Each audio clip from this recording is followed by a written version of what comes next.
I used to call J Cole. I used to call J Cole was come from Augusta, right? Yeah. So like Lil Boosie is like King does, like Lil Yeah. Boosie, Kevin Gates, Wayne.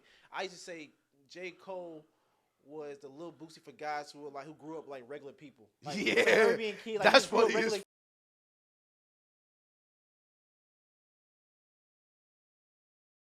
Boom, we are back. Episode 99. Shout out Aaron Donald. Aaron Donald episode. Is Chris Jones? No, Chris Jones 95. So.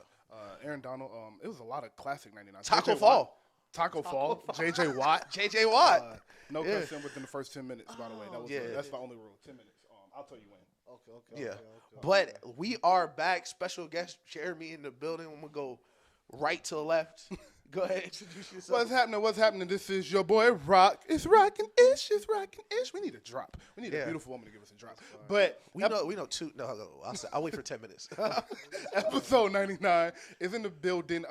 Like, subscribe, comment, please. Facts. Turn on post notifications for episode 100. We got a big show coming for y'all next week in the new spot. So be looking out for that. But as is just wonderfully said, Jeremy is in the building. Woo! Yeah. Oh, this is fire. This is the first guest we've had in this year, honestly, that I don't have a everyday relationship like I talk to every day. So this is a big deal. I'm 1000%. really am excited to get to Friend of the show. friend of the show. Friend of the friend. Shout out to Roby, our dog, for real. But Shout out Roby. I'm gonna let Jeremy Shout out introduce Third himself. Court, Georgia State Rec Center. Like, Come on, man. The Georgia State Rec Center. That's actually State. where I met him. For real? Yes, the That's Georgia right, State that's Rec right, Center. Georgia Yep. State. Yeah. Yes, sir.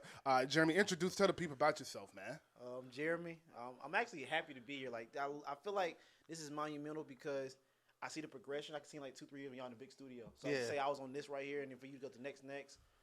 This is big time. So I'm definitely appreciative to be here. But no, I'm Jeremy Marshall. Went to Georgia State. Love sports, work in sports. So I'm just happy to be here. facts. Go Panthers. Yes, sir.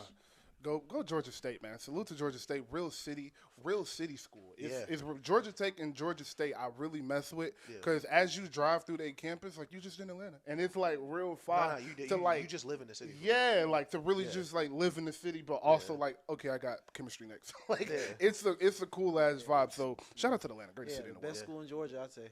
Listen, best city in the world. I best school in Georgia. I don't think it's a question. I think Georgia is by far. 1000%. By far. Obviously, If you're black, for sure. if you're black and you just are going to school, it's the best school in the world. Easy. Easily. I tell people we get the HBCU vibe with the PWI resources. Exactly. PWI resources. That's what it is. That is so funny because we were going to Georgia State at the same time. It was the HBCU versus Georgia State debate. And it was like, well, y'all are an HBCU. Like, we're not historically black. We're currently black. It's black. That's what We're currently black. That's fire. Yes. That's fire. All right, where we want to start? College football, basketball, NFL. Let's see. What are the people fiending for? Let's start with some heavy hitters. We'll start with the NFL. We got a lot of good NFL games this week, and we've been talking about the NFL heavy in the playoffs is coming, so we won't stay here too long. Jeremy, I'll start off with you. Who's your favorite NFL team? Our player, if you don't have a real team that you follow. Favorite team? All right, I'm a Atlanta Falcons fan. Of course. Oh, man. But my favorite player is Lamar Jackson, so I'm a Ravens fan. We're going to get along Off to a today. good start. We're We're going off to to get a great along start. today. We're off to a hot start. Very hot Ravens start. fan. Okay. Ravens fan. All right, so we can start with the Ravens just to jump into this topic right here. If you see, it's obviously the audience can't see, but 3-10. Right. The NFL does a lot of good with the scheduling from the week 1 games, the primetime game, week 4, week 8, week 12. They know the Monday night games, which ones to make Super 5 playoff game schedule amazing. They'll flex them. Flex, They'll everything. flex if they got to. The NFL consistently is cooking.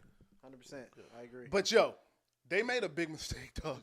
What they did to these 4 teams is just simply not fair. I don't know if y'all have looked at the schedule for the next 3 games, but the Steelers, Ravens, Chiefs, and Texans all play 3 games in 10 days. Yeah, that's tough. I did see that. That crazy. Should not happen. Yeah. I don't know. That. I don't know why they That didn't is give disgusting. all of those teams a bye. Like this Sunday, they should have a bye and then play Saturday and Wednesday. Exactly. But they play Sunday, Saturday, and then the following Wednesday, which is absurd. It's because they all play on Christmas. That's just disgusting. Yeah. But That's disgusting. I just wanted to get y'all opinions on that. Like, do you think that is something that they're going to look at in the future and be like, all right, if they play on Christmas on a Wednesday, like, we got to change this? Or do you think, fuck it, we ball? I think it's a little bit of both because, I mean, listen, Goodell sends you to London. How you play that next Sunday? Goodell sends you out there. But I think, is this the first Christmas Day game or second? It was last year. Yeah, Last year so was the first one, yeah. this is the second Christmas Day game. I think they're going to start, spacing it out more. But you do hear that, Goodell do want to add an extra week. Like, I would rather they add an extra week and an extra bye week. Exactly. And this would be like the perfect place to put it for these teams. Like, yeah, you had a bye week earlier in the year, but y'all got to play these 4 primetime games because we just sold the TV rights contract. So we'll put in an extra bye right here. Exactly. Yeah. So I'll say it from my standpoint, right? So like I said, me working in sport, I manage athletes and I work in the business of sports. So on the athlete side, it's tough because we have a lot of soft tissue injuries. Yeah. And it feels a lot of hamstring stuff, a lot of so the recovery time to me, I was looking at that, I was like, oh, they play Sunday then Christmas. That's crazy. Yeah. To me. But then you think about it, the business of sports, I would say add another week because I think it's with the TV deals, with Amazon getting in. What's it on Netflix? Netflix. With the amount of money that's coming in, I think it's like, okay, cool. So I'm on both sides. To me, if I'm a player, I wouldn't like it because the recovery time isn't 1,000%. recovery time, and then also from a scouting standpoint, like we just got done with this game, and we got to hop right back into this. Because you're not going to have the same preparation you would. You're not. And usually that Monday you'll get off, right? You're not. Are you gonna get that Monday off still? Because Tuesday, one day to prep, so it's like that's where it gets a little tricky. So. And then if you are gonna give them both those days off, will it affect the on-field performance and the product of the game? It's tough. That's a tough one. It's a real tough situation. But as you said, that dollar always the bottom line. Yeah. That dollar always the bottom line. And Goodell cooking, like we said. How do you feel with the 18-game schedule? Do you feel like they should kind of do what college does and then give them a week off before the wild card game? So it's technically like 3 buys. So you get 2 buys in the regular season, and then the playoffs, the regular season end, and the playoffs start the 2 weeks after instead of the regular 1 week. I'm going to have – this is going to be a very old school answer. Similar to me wanting all football games to be played outdoors, I feel like that you got to earn that bye. I feel like you got to earn that. I feel like part of having that bye is we get a week off, we get to recoup, we get to rest. I agree. I feel like that's part of it. Like I like having only one bye week at the end of the year for sure. Yeah, I'm with you on that one. I think, I am honestly on that side too. I just wanted to ask. Oh, man. Okay. But mine is kind of for the 1 seed itself is like essentially what you're saying. You got to earn the bye. They earn that bye, but now you're giving them 2 weeks off. Yeah. So now I think that affects them in a negative way. They already talk about every year. Is the rest gonna matter? Yeah. So giving them 2 weeks off, I actually think that puts the 1 seed at a disadvantage when they're supposed to be at an advantage. Yeah, that's way too long. Yeah, especially because you get that 2 weeks before the Super Bowl. You go division game. You gotta wait 2 weeks for the division game, then 1 for the conference. Yeah, that's too and long. then you gotta wait 2 more weeks to play again. No. I agree. So what a stupid question, Daniel. But shout out to all of those teams. So let's touch on those teams that are all playing. Real quick, the Chiefs. Are we concerned about the Chiefs? I asked Ish this last week. He said no. Jeremy, with the 1-score wins, Patrick Mahomes has looked good since he got D-Hop, but he has 10 straight 1-score wins. 10 straight 1-score, and I think the last 4 have been a field goal. Yeah. So they are playing very, very close games. They have Patrick Mahomes, they have Andy Reid, Chris Jones. Are you worried about them? Do you think this is just the result of you being the top dog and getting everybody's best every single Sunday? I think it's a mixture of both. I am a little concerned because those 1-score games, it's going to be a time where it's like, all right, week after week, something's going to go bad. That's the part, especially playoff time. Yeah. But at the same time, it's Mahomes. He knows how to win. Yeah. But at the same time, like, a 1-score game with the Panthers, like that's great. That part to me is Mahomes getting sacked 5 times versus the Panthers. Yes, exactly. Y'all was in a dogfight with Carolina, and that right there, those are the games where, in a perfect world, Mahomes is playing 3/4, and that last one he's sitting down. Oh exactly. Yeah, 2017 Mahomes not finishing that game. Yeah, no, you're not. Sure. Yeah, so that's the part I'm a little worried about. Am I concerned just because I'm so high on Mahomes? And my mom hearing me saying that she'll hate it because she does not like Mahomes. She'll be mad at me about this. Like every week she's like, they almost lost, they're gonna lose, but I'm not concerned. He's a winner, man. You gotta tell her because I'm a Patriots fan and my mom is a Jets fan, and I used to tell her like, your hate is what is keeping Tom Brady young. He is feeding off of that. I have to tell her that. Yeah, don't give him that energy. So I don't know. Concern? I don't know. Mahomes, he's just a winner. It's Mahomes, man. He'll figure out a way. 1,000%. I know your answer. 1,000%. I will say this. This has been one of my favorite conversations to have this year, to watch everybody have to throw all football logic out the window because of Patrick Mahomes. Yeah, he's earned that. That's how good he is. If this was That's other anybody team, else, everybody would be like, yeah, we concerned. Yeah. The Steelers 2 years ago were in the same situation. Yeah. All the games, one score. Yeah. They were 10-1. Everybody's like, fake team. Yeah, they tried. Minnesota 2 years ago. Yep. Same thing. Yeah. 13-3, and they were like 10-1 in one score games. They was like, it's not sustainable. Lost first round. Yep. Pittsburgh lost first round. I will say exactly what I said last week, and we can move on. I am not worried, but it does concern me that they can't put their foot on a team's neck, as such as the Panthers. Mm-hmm. That does concern me. Right. But where I am still lying in is you're either going to blow the Chiefs out because you got off to the hottest start that's ever happened and just kept the lead, or it's going to be a close game. There's no in between. There's no in between. It's going to be an all-day fight, or you're going to blow them out, and the game going to be over in the third quarter. Yeah. With that being said, obviously I'm leaning towards the latter and it being a close game. With that being said, it's no reason to worry because I still feel the same way. A superhero is going to have to do it. So it's got to be Josh Allen or it's got to be Lamar Jackson. One of those two. If one of those two don't do it, it's not happening. So it's really nothing to worry about until you see one of them two teams. Like, what about Burrow? You don't got to make it the playoffs? It's over with? No, it's over with. They can make the playoffs technically. They need the Colts and the Broncos to lose 2 games, and they need to win out. Yeah. But they have to play the Steelers again, and I think they're going to lose. I think the Steelers. Colts and Broncos play each other too. And there's 2 teams ahead of them that play each other too. So one are guaranteed to get a. It's the Colts and I think the Broncos are getting in person. Yeah. I think they got the hot start. They have the most favorable last 3 games. So I think it's going to be them. I hope the Colts get in. I don't like Sean Payton. That's fair. I don't like Sean. I rock with Anthony Richardson too. Me too. I would personally like to see the Colts. I agree with that. Yeah. So to the Steelers. Before we get off the Chiefs, I do have a question. Okay. Is Stroud? Do we think he could do it? Like, is he in that group of QBs in the AFC? Who, CJ? Yeah, CJ Stroud. See, with CJ, I was big on CJ, and I think we gave him too much. Yeah. We gave him too much. That's why it's such an interesting question. And I was telling Daniel this a couple weeks ago. Like, the way we look at QBs is so funny because if CJ's career was flipped and his first season he struggled the way he's doing now, we would be more skeptical about him. Yeah. But because he came out fire, we're like, he's gonna get back to it eventually. Exactly. Like, do y'all think CJ could be one of those quarterbacks that could throw on a cape in a divisional round versus the Chiefs? This year, no. Okay. This year, no. I'm gonna say no. In the future, absolutely. Okay. I think the CJ we saw last year is much more of the CJ we're going to get throughout his career than the CJ we see this year. Obviously, the second year, everybody got film on you. Yeah. And he missed Nico Collins a large part of this year. And that O-line is so bad hurts. And the O-line is worse than it was last year somehow. It was bad last year. It's even worse. It's so bad now.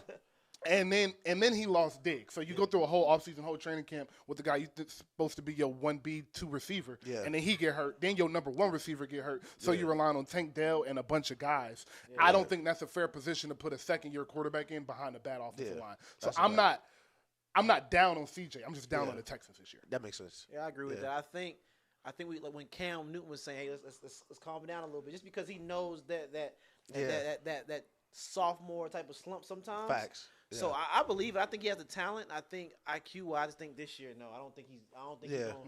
I don't care if he puts up 700 yards. He's not beating.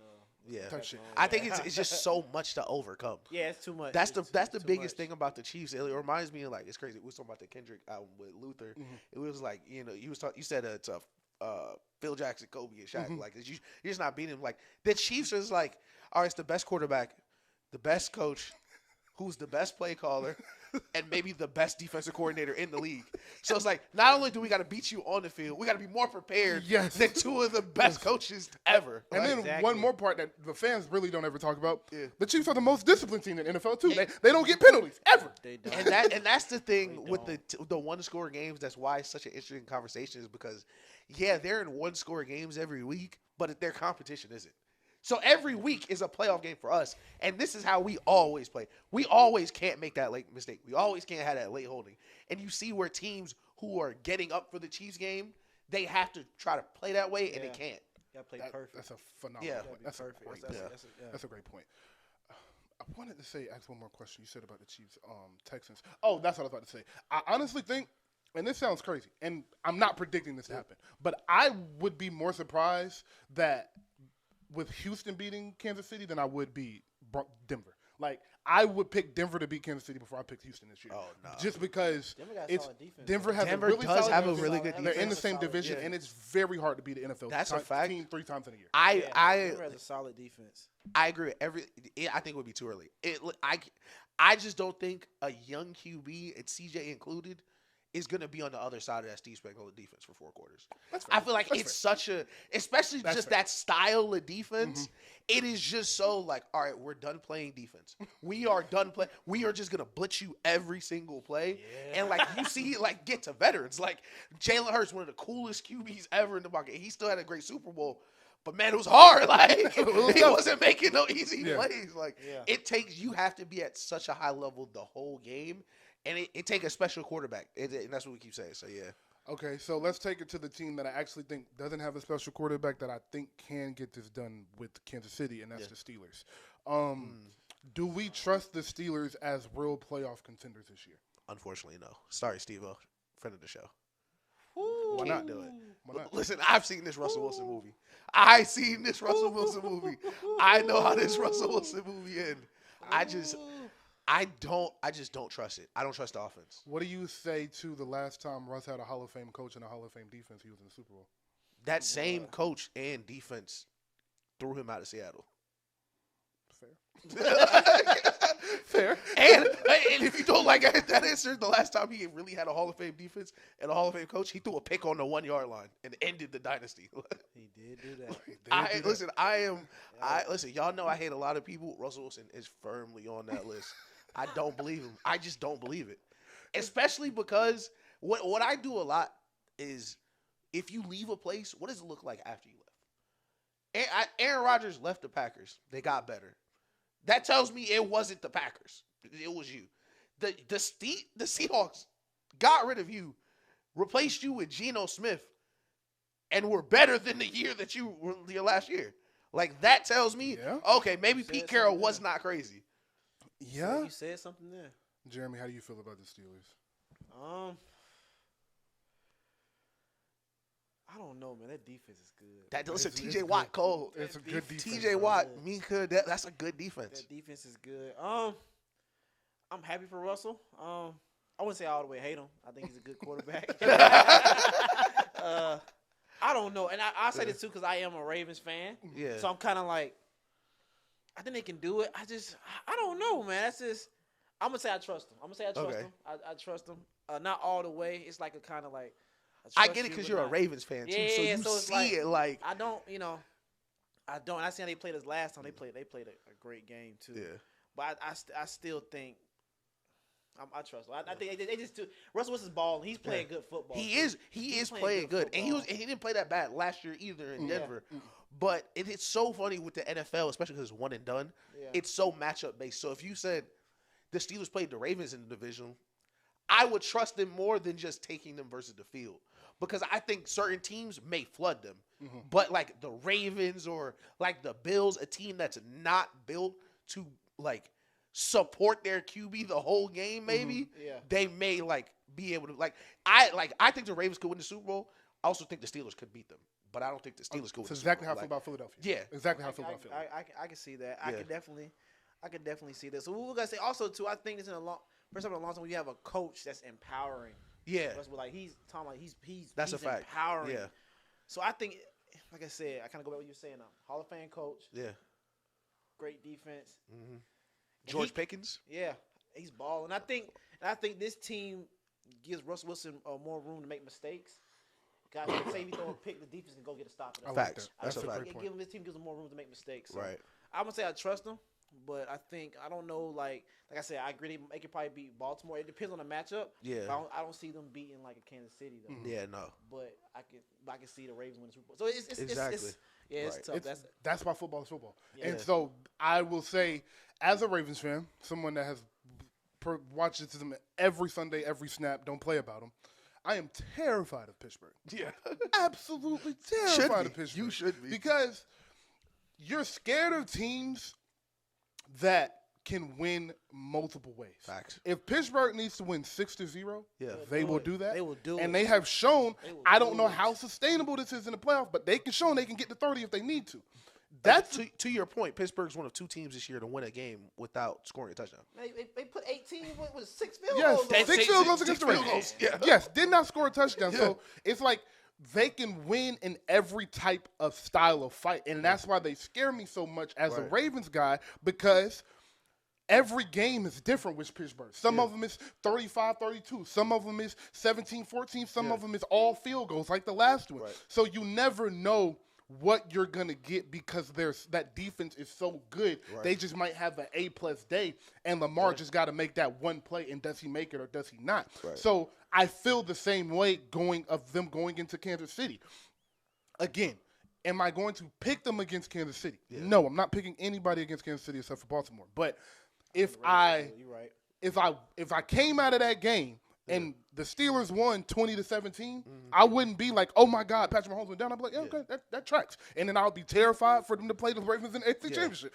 So I think it can get done. And I want to focus on the Kansas City point because we've seen them play the Ravens all the time. The Kansas City Christmas game is going to be a very interesting game because if the seeding stays as it is, which I still think there's a chance the Ravens win their division.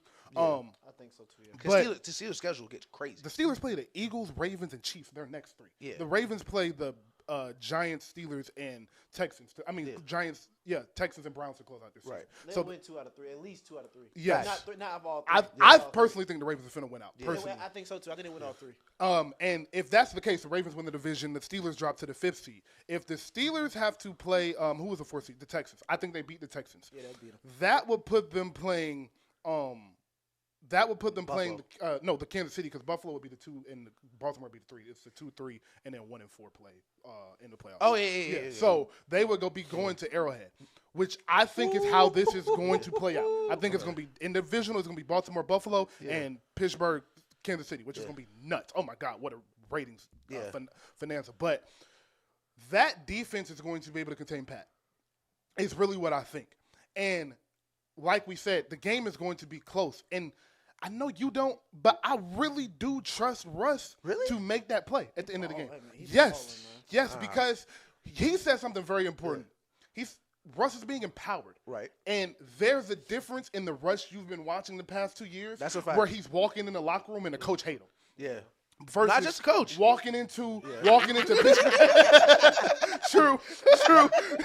Walking into Pittsburgh and everybody respect them. They buy them. They buying into it. They really think they can do it this year. It's a fresh start. Yeah. So if they need a field goal, it's 20-18 or whatever. 20-18, they need a field goal to win the game and they need a minute. I trust him to do that. And on the flip side, which is more important, because for some reason, these niggas manage the clock better than anybody ever. You know and they why. always have the ball. You know why. I know why. But I also trust the Steelers to be able to get off the field. And that's why I think they can get it done. Again, not picking them, but there are 3 teams that I think can do it, and they are added to the list. They could definitely do it, but I don't think it'll be that first. I just, in my heart of hearts, I just don't see it in Russell Wilson doing it, at least at this stage, because I don't think he's the creator he used to be in these moments. Because in his best playoff moments, even though he wasn't like the guy necessarily just yet, it was still a Marshawn team and he was doing it. A lot of it was nothing's open. I got to run around. I got to make somebody miss. He's running a little bit more. They had a great design on a triple option pass that he threw last week, but I don't know if he can create enough off-schedule offense in the playoffs, and especially now, like, not Brady's going, Manning's going, like, all the pocket passes are gone. The playoffs are basically like, who is going to create enough out of structure to keep winning? And that's, I think, what you're seeing a lot in the playoffs now, because, what Gerard Mayo say, like, yo, once y'all step out there, like, there's nothing I can do. Like, I can call the play, but somebody's gonna have to make a play. Like, the defense get paid too.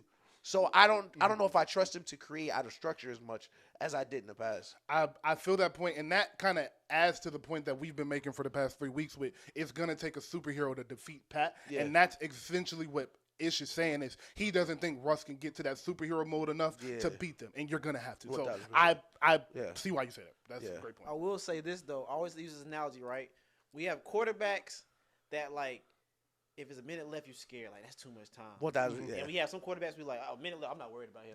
I'm not worried about him. And I still think Russell Wilson's one of those quarterbacks where it's like, that might be too much. Yeah, I don't mind that. I don't mind he's that. still one of those guys who's like, I have that rule. It's like the Hall of Fame rule in my mind. Like, if you get the ball with a minute left, is my first thought he finna score? And it's a list of QBs where it's like, oh yeah, they finna score. Like golf got taken. I said golf walk down right here. Like golf finna walk them niggas down. You know like when me and my uncle always say like we'll sit there like, oh, we ain't worried about this. Like Mahomes, Lamar, Josh, Burrow. Burrow, that's too much time. But some people it's some quarterbacks. I don't want to say no names. Tua get the ball left. You like, all right, that's my nigga. I'm not worried about it. I'm not worried about it. I'm not worried about it. I know you're a Falcons fan. Kirk get the ball. Yeah, it's like Kurt is iffy because sometimes doesn't Kurt lead the league in most he has the most game-winning drives, and he has I think the second most last drive picks. Like it's like, yo, he gonna throw this pass, and somebody's gonna catch it. I don't know if it's gonna be us, but somebody's gonna catch it. Speaking of that, I was talking to one of my mentors about this, my OGs. And it's kind of off subject a little bit. Yeah. But he was mentioning Kurt, and it was like, man, we should throw in, everybody's calling, man, we need to throw the backup in. Yeah. I'm going to say this right now. Everybody see this. Yeah. Penix is not ready for that fire. I would not throw him in that fire. I'd rather keep Kirk in. Yeah. And let him just rock out, and then let Penix have a whole training camp. He's not. I don't think he will lead us to what people think he will. I was big on if Penix is gonna play, I wanted him to play early. You gotta play early. I don't want you to fire. I don't want your first snaps week 14. We gotta win out to win the division. No. And then all right, let's say by match because Atlanta has good defense, good supporting cast. I don't want his fifth start to be the divisional round of the playoffs. I don't want all right, congratulations, you dragged us to the playoffs. We're going on the road to Los Angeles. And then ruin his confidence. Yeah, exactly. And then ruin his confidence. Literally. Especially since we're this far in, you gotta go. And you paid him too much. Way too much money. We can stay here because we talked enough about the Steelers for the next 7 shows. But with that, because I'm glad you said that because I did not write that. I'm glad we got here because I completely disagree with y'all for the first time today. I think Penix should play. Okay. But where I kind of agree, if it's not this week, he don't need to play at all. Okay. If he's not playing by halftime Monday night, then do not put that boy in the game. But if you're going to start him, this is a game to do it. You're playing the Raiders team that ain't playing for shit but a draft pick, so you're going to get the worst of the worst. Raiders are bad. Listen, Max Crosby play hard, though. Shit, I forgot about 9-8 on that. Nah, they play hard. I forgot about Big Max. That's a killer right there. Hey, shout out to that Max Crosby play through the whistle. That's a killer, boy. He played through the whistle. You got to blow that bitch a couple times for him to stop. Yeah, this might be the game Kurt might have 500 passing yards or something like this. To prove it's still Kurt. Like I said, I don't. This is a big for me. The Falcons, let's be realistic, are not winning the Super Bowl this year. No. Probably not even getting to the NFC Championship. That's probably their ceiling is the divisional round, and that means you. That's like everything went great. Everything went perfect. You got to the divisional round, lost to the Eagles or the Lions. Yeah. My thing is, if you think Penix can do that, and Kirk has proven to be who Kirk is, why not just let him do it? Because worst case scenario. You don't miss the playoff. You don't make the playoffs. Yeah. That's already on the table now. Best case scenario, you get to the divisional round.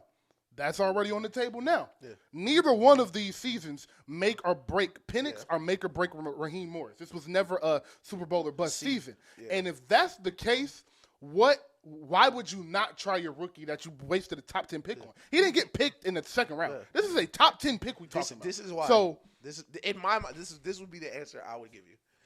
On one hand, let's say we have Kirk and we get to the division round lose. Like, that's the best case scenario.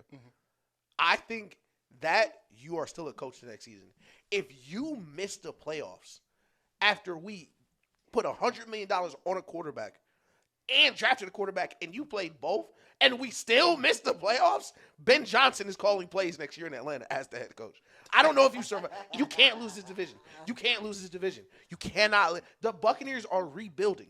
You can't let them chase you down. They were like 6-3. What were they?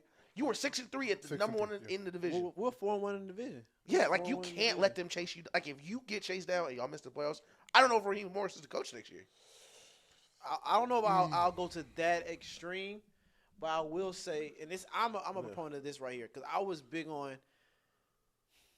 Kirk Cousins, probably the best quarterback we didn't had since Matt Ryan.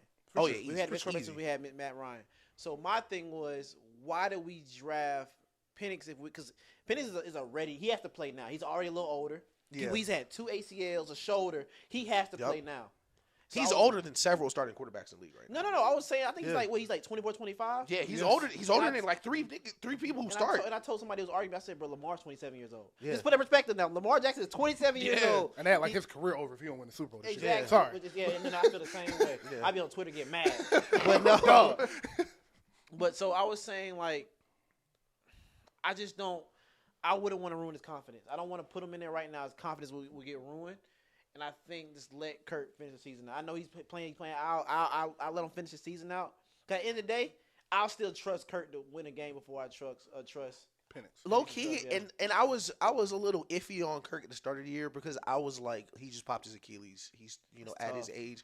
Well, I got to see him first. I don't think he's been benchable bad the whole year.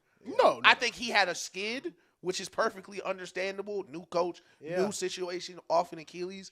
I think the next couple weeks will be very important for him, of course, but like the rest of this team, because if they went out, we make the playoffs. Kirk's the quarterback next year. Everyone's fine. We keep moving the process, but I think, especially in this division, like they should make the playoffs the next 4 years. And it's weak. It's so weak. Exactly. So weak.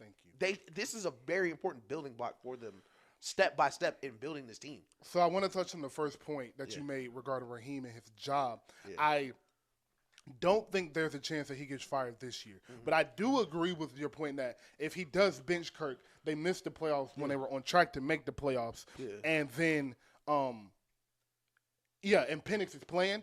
If next year he has an 8-game leash. That is what I'll say. I don't think he gets fired, but he'll have an 8 or 10 game leash. I can see and that. if he's 3 and 5 or something, You're out of there. You're out of there. And so that is what I will say changes. if he And does to our something. point about just let Kirk play it out, there is a worst case scenario. Knock on wood. We don't want this. Like he has 2 ACL surgeries already. I don't want to put him in week 14, one game out the division, and he get hurt because we can't protect him yet. Like so, this late, I just hey Kirk, get you $100 million. You got to figure it out. And I will say this too. Also, us Atlanta fans, we are a little delusional now. Yeah, For There sure. was point in time when we was like 6-3, where we was like, hold on. Bro, I thought that was gonna be the best defense in the league. We were thinking out here like, let Detroit come here on the playoffs, and we catch them slipping in the playoffs. Like I was thinking in my head like how we're playing. Kirk put up 500 yards. Bro, bro. Like when we beat the So Eagles, did. I was thinking in my head like we had one good game because NFL being one game out. Yeah. Let somebody come here and act stupid. We might mess around and like that's what I was saying. But now, but that's the thing. The Eagles are a great team. That's what's so frustrating about the Falcons. Yes. Is the Eagles Yeah. such a great team, and you can listen. You gotta listen. I think Drake London is a great wide receiver. 100%. Beyond top 5 running back, you got the 2 best safeties in the league. Yes. There's a lot of good players on this team. Kyle Pitts. Yeah, listen, niggas, I know. Hey, niggas know how I feel about Kyle Pitts. Hey, listen, Chris, I'm not in the chat, but Chris, I told Chris 2 years ago, you gotta fire the GM. And niggas was like, you don't fire that GM. I said, you pick Kyle Pitts over Jamar Chase, you should be fired. Yeah, he should be fired. It's crazy. And if it's has not, a it's point. not, you don't. And I could listen. Everybody get a mulligan, right? Bill Belichick went all the way to UGA to find a running back. We picked Sony Michel over Nick Chubb. Cool. Everybody get a. I remember that. Everybody get a mulligan. I remember that. Everybody I remember can that. swing I and remember that. miss. Like, all right, we picked Kyle Pitts over Jamar Chase. Okay, but you picked him over Penei Sewell too. Yeah. You picked him over Pat Surtain. You picked him over Jalen Waddle. You gonna make me cry. That's just that. It's names. That's just off top. Like that is you cannot keep making these mistakes. And like you said, they picked Kyle Pitts top 10, right? Eventually, not Kyle Pitts. Drake London. The quarterback, Michael Penix. Penix. Yeah. Like, fam, we need help on defense. Like, Man. we needed that pick somewhere else. And you thought Judon was gonna be it, and we sold you some re-rock, and Judon's not. Yeah, Judon's not an all-pro anymore. Like, okay. they was like, yeah, Judon gonna fix it. I've seen Judon name like 4 times. Like, now you do have some young D linemen that are showing progress, but eventually, while you have a rookie quarterback, you got to start adding some pieces because the Lions, they said, all right, we're gonna have a cheap quarterback. They got some dogs everywhere. Don't worry about it. We're gonna see an elite tight end when we play. Brock Bowers, that's elite. No, that's crazy. Brock Bowers, everything Kyle Pitts was supposed to be. That's Everything. elite. That's an elite. I was watching the Raiders game. You gonna see an You elite gonna tight see end. I was watching the Raiders game. At the end of the game, they split that nigga out wide. I was like, good. man, he's really Kyle Pitts. Like, he's really what Kyle Pitts was supposed to be. He's Like, good. Kyle Pitts is a disgrace, dog. That shit is sickening to watch. He don't even care. I saw He that don't even nigga care quit he on the bad. route. I'm telling you, I could never be no coach. I could never be no coach. Oh man, That's why I like being a Patriots fan, because niggas be like, man, don't nobody have fun if the Patriots good. You shouldn't be having fun. I wish a nigga would quit on a route on the Patriots. Oh, no. What? You fighting for a playoff spot. Quit no routes, dog. But to bring this convo to a close with the Falcons, I do think leaving Kirk in isn't as bad as one they are making it seem to all of the points they are making about Penix's confidence, about his injury history. But it does bring us back to the week one question. Why the fuck did you draft a quarterback if you weren't going to play him? Or why did you give Kirk Cousins? Or why did you give Kirk the money? I wanted Drake May. That's what I wanted. Drake May's a dog, too. I love Drake May is crazy. Listen, what I I wasn't a wanted. big Drake May guy. Drake Mays. He's special. He's Drake special, May's bro. one of them guys. He's special, bro. You remember his brother played at used to hoop. Luke May, North Carolina. When Zion, Oh, that's his brother. I didn't know that was his brother. That's crazy. That's He crazy. come from And it's crazy because Drake is an athlete too. athlete. Wow, Bruh. I'm a Drake May believer. Yeah, he is. I like Drake May. Listen, he's gonna be special. Shout out to Stunner. Stunner He'll was be throwing to Travis Hunter next year. probably. Stunner was the first person to be like, Drake May might be better than Caleb. Y'all got to stop playing like I'm a believer. I like And I was Drake like, May.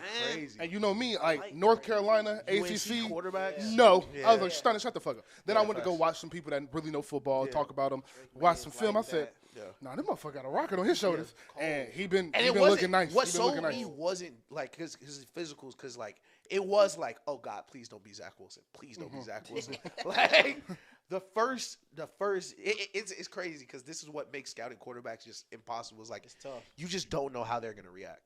That's a great You just don't know. Like, okay, it was a corner blitz. Nobody picked it up. He's gonna dive me into the ground.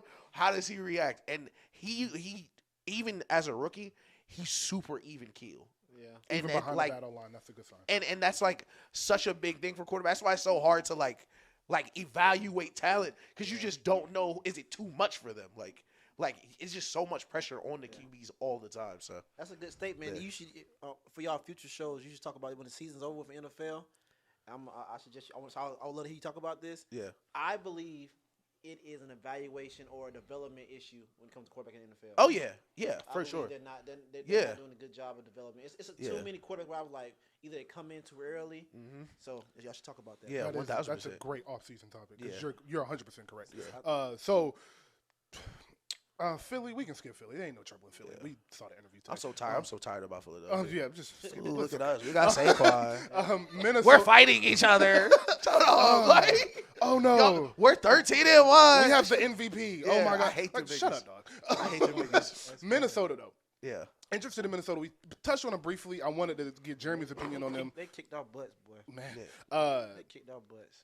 Do we believe in Minnesota as an actual contender? This is gonna Like, be so if funny. Minnesota was in the NFC Championship game, would we be surprised? This is gonna be so funny because niggas are gonna be watching this like, you just said the Steelers are not real, and I 1000% believe in the Vikings. Like, You believe in them? I've been a believer in the Vikings for like, I had them. They was in the chat with me. I was like, man, the Vikings are a top 5 team, better than the Bills. It was like, what? And this is like right after the Bills beat the Chiefs, went crazy. Like, yeah, I think the Vikings are top 3 team in the NFC, and like you said, if they are in the NFC Championship, I think they have 40% chance versus anybody they play. You got them over the Lions? I don't think they'll beat the Lions. Got them over the Eagles?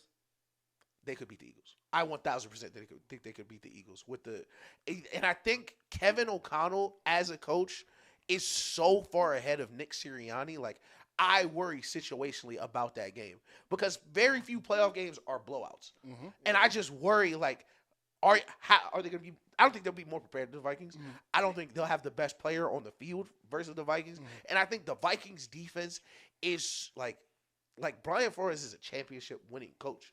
Like, when we played the Falcons in the Super Bowl versus Kyle Shanahan versus Mike McDaniel versus the entire Shanahan system that was all in Atlanta at once, it was Brian Flores and Bill Belichick that sat down and was like, yo, how are we going to stop these niggas? And listen, they fried us for like 3.5 quarters, no cap. They figured it But out. listen, once we figured it out, Like, I trust Brian Flores in the playoffs. I trust Kevin O'Connell. And I think they're one of those teams, and like the Lions are like this, they're one of the teams that I feel like have 2 head coaches. Yeah. And I feel like that's an unfair advantage in the NFL. Like, the Chiefs, have 2 head coaches. Okay. The Eagles might have 2 head coaches, but they're both the assistants. But the Lions, 2 head coaches, Ben Johnson, and like I think there's so much brain power in Minnesota. And the Jettis factor is what kind of takes over top. Like if the Steelers had a superstar on offense somewhere, I think I would have them high like I do the Vikings. But I don't think like Jettis could put on a cape for a team. Okay. I think like I don't know if there's someone on the Steelers like a comparable team that could do that. Okay. Minnesota for me is definitely a contender, but they're extremely matchup based for me, as most playoff teams are. Right. But so it looks like they're gonna get the Falcons or the Bucks. Yeah. More than likely, as long as everything kind of stays about what it is, which is at this point in NFL season it usually does. So as long as everything stays where it usually is, they are going to play the Falcons or the Bucks. They beat both of those teams. Yeah. So that will bring us to the next week, where they will be playing Packers.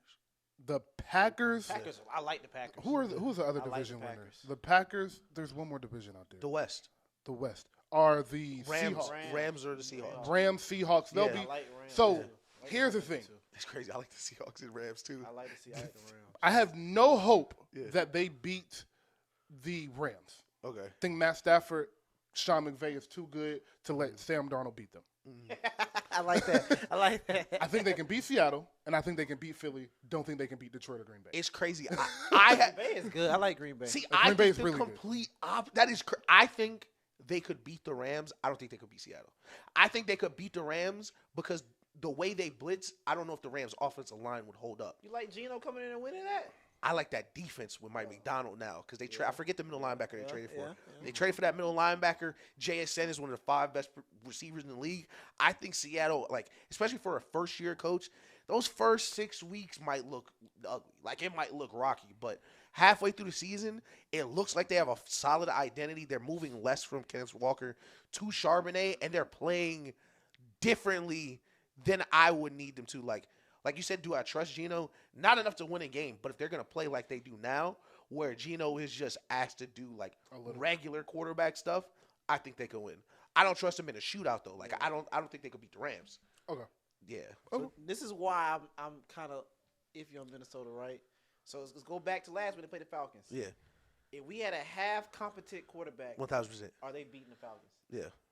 If we had that's the thing. Right. It's like, And they got a fumble on the kickoff return Right. on the 20-yard line. So. Exactly. and that's what I'm saying. Like I remember, I took a nap during the game, woke up. Not even just a fumble. Like there was just completely broken play. And That too. And the DB just cut his brain off. Yes. Like Completely just cut his a brain free off. 7 points to Justin Jefferson. That is like, ore right there. Yeah. And that is pure ore. Exactly. So I'm looking at it like at one point in time it was 21-21. Yeah. And then Kirk being Kirk, things happen, right? Yeah. So that's what to me is like. Do I think they beat the Rams? Yeah. I don't think so. Okay. I don't think so. That's why I'm just not. Maybe I don't know, man. I'm not sold on them. I'm not sold on Minnesota. It's kind of what we've been saying this whole It's time. hard to be sold on Sam Darnold though. That's exactly. That's what it That's is. Super hard to that say. is. I'm not a big. This- And listen, I am definitely because listen, Sam Darnold started on the Jets. I'm a Pats fan. I thought he's been trash his whole life. He left, but he left. And Geno left, and they played good other places. I was like, man, maybe it's the Jets. And then and just like Russ, I was like, I'm gonna give him. He's new playing system. well this year, though. I'll say he's playing well. He and of course I'm gonna throw a little bias in there. Listen, last week I had to win to get in the fantasy league. I had Justin Jefferson, I had Aaron Jones. Nigga Sam Darnold putting food on my plate right now. Yo, And I will say this about Sam. It's one thing if he falls in that Brock Purdy, Tua, Zach Wilson category where you have physical limitations as a quarterback. Sam Darnold doesn't have any physical limitations. All his limitations are mental. Right. And Kevin O'Connell is making the game as simple as it can possibly be. Yeah. But what happens when you get that first playoff snap and you drop back and you taking that shotgun and your hands shaking? Like, that's the difference is when you step in that divisional round, that wild card round, and it feel like a playoff game in Atlanta or wherever you at, does he have the mental wherewithal to ease down, calm down, and can he make the plays as if it was a regular season? Now, I think a lot of that falls on the coach, but some of that just falls on the athlete themselves. No, like we said, it got to be in you. It got to be in you. And to Sam's credit, he do got a little tweaker in him. He listen. It takes some stones to throw a 99-yard touchdown in double coverage. Like Facts. he do got a little fuck it in him. So we'll see. You gotta have some big cojones. Yeah, I'm saying you gotta. Listen, and playoff time, you gotta have. Listen, you just gotta have the courage and conviction. Like, And it's like Brady was better than anybody at this. Aaron is really good at it. All right, I know I can make this throw. yeah. I know this throw might get picked, but I also know I can make this motherfucker. Yeah. But in the first quarter, don't need that. Right. Third quarter, I might need it depending on the score. Can you make that discrepancy of when you should make the throws, the big cojones throws, and can you check that. Can you make that differential? And that's gonna be exciting to see. And just my last thing with Minnesota, I don't know if that's the best wide receiver core in the league. I won't say they are, but Jordan Addison is really good wide receiver Very too. good. He has. I would be more worried about Sam Darnold with less weapons. But Aaron Jones, T.J. Hawkinson, Justin Jefferson, Jordan Addison, they do a lot of heavy lifting for him too. And you got to throw Kevin O'Connell in the weapons, honestly. Yeah, 1,000%. Yeah, 1,000%. All right. And then last question before we get off the NFL MVP. Everybody has Josh, Saquon, and Lamar. They've been trying to get that nigga MVP for 4 years. I'm glad I'm with some real niggas because I'm like, do y'all see what? This ain't about who's gonna win. It's a nasty look. Simply it's about. A nasty look. Do y'all see what they doing with Josh Allen? It's a nasty look for sure. Bro lost the game. He had 6 touchdowns. 2 of them was quarterback sneaks where he got pushed in the end zone. Yeah. I want next year. Public service announcement. Next year, quarterback sneaks no longer count as touchdowns for quarterbacks.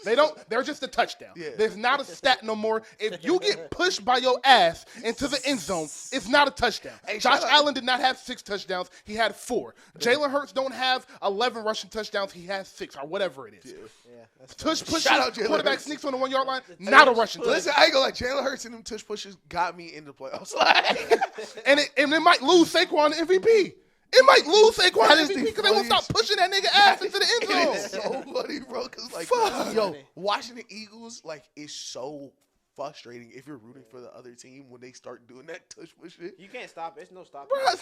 But if you are rooting for the Eagles, I be watching tush. It be 3rd and 3 tush push. I can imagine Gilly. I can imagine Gilly. I can imagine Gilly lit every time. Yeah. That's why I know Nick Sirianni not a good coach. Because 4th and 1 and in the entire game, I do it. He do it situationally. I would do it 4 times a quarter.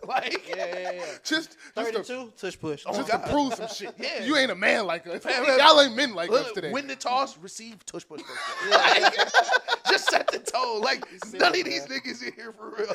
He's silly teams, man. Jeremy, how do you feel about the MVP conversation? What they trying to do with Josh? Do you think there's a chance Lamar can still catch up, et cetera, et cetera? I'll tell somebody this today. If Lamar ball out these next 3 games, I think he's back. Cause I think his numbers is still. I think he has the best numbers in the league. I think Burrow just passed him for touchdown passes. I just seen it, but I think if Lamar wins these next 3 games, I don't. It's just because that's still. I think the Ravens' offense comparable to what that old Rams team. Sean Turf. Sean Turf, yeah. The great Sean Turf. Yeah, 100%. That team. So I think so. I wouldn't be mad if Saquon.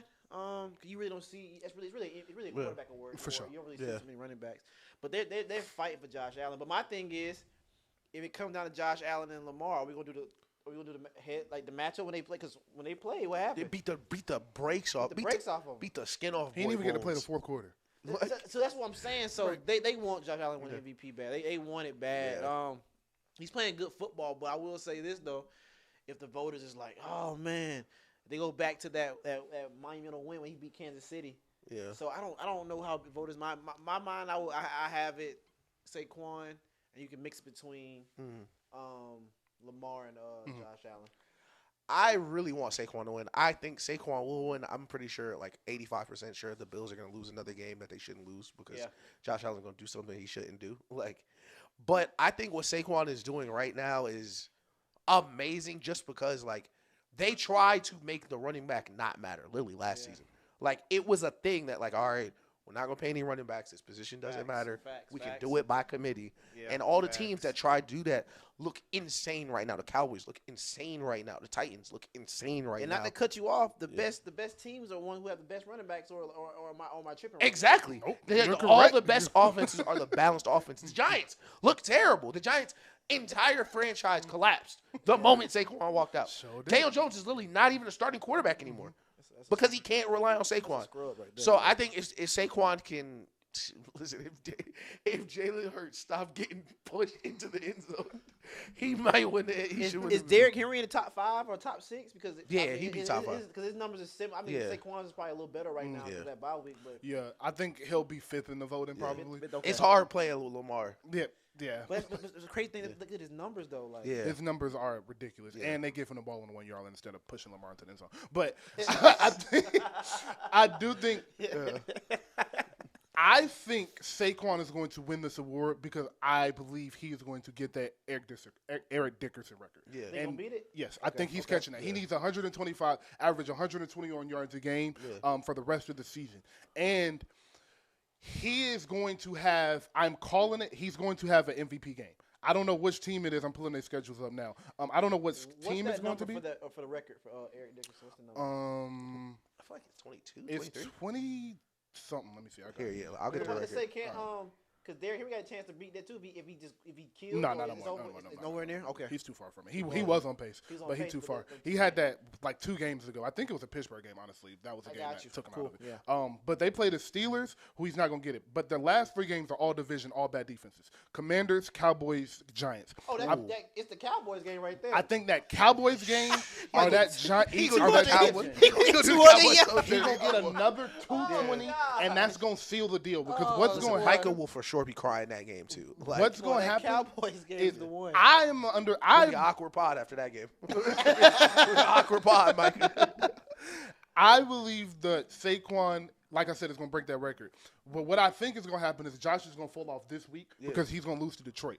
And not only is he going to lose to Detroit, it's going to be a low-scoring game. It's not going to be. It's not going to be a 30-something shootout. You think it's a low score for him or low scoring just for the game? For the game, I think it's like a 24-14 game. Okay. So they break 20, but like not the high 20s. Stay below 25. So 24-14, 24-17. It's in Detroit? Like I believe so, yeah. No, it's in Buffalo. It's in Buffalo. And that's kind of what's making me feel that way even more. Is because they're in the cold. They're going to have to rely on the run. And what is Detroit going to go in there and do? Control that motherfucking clock. Yeah. So I think Josh Allen is only going to have 6 or 7 possessions. That being said, and that secondary is really good. Josh Allen ain't thrown a pick in a long time. You know it's coming. You know it's motherfucking. Oh, he'll throw that pick. That's coming. He's going to throw that pick. He's going to throw that pick.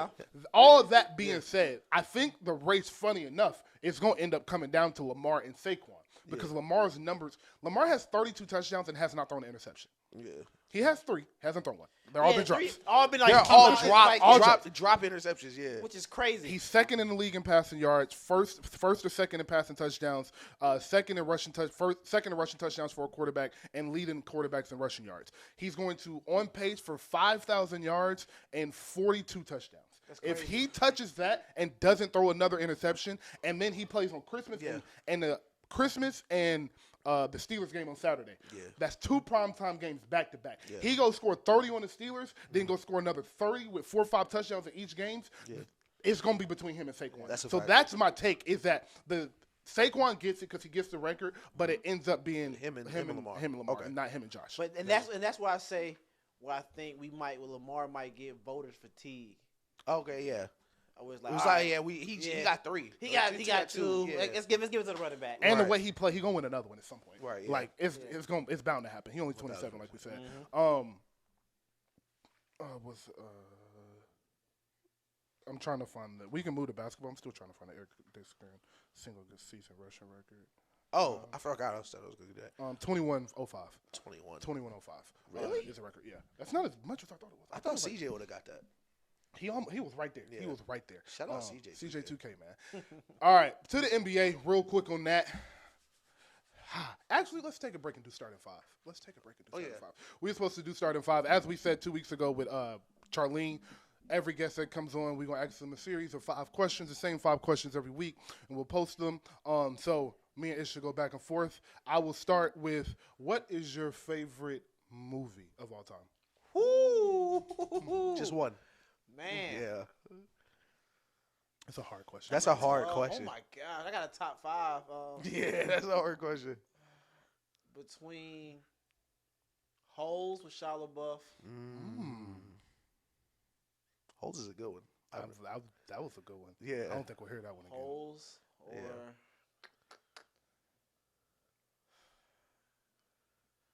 or Transformers 1. Or no. Oh, yeah, That's a good that's pick. a That's solid pick.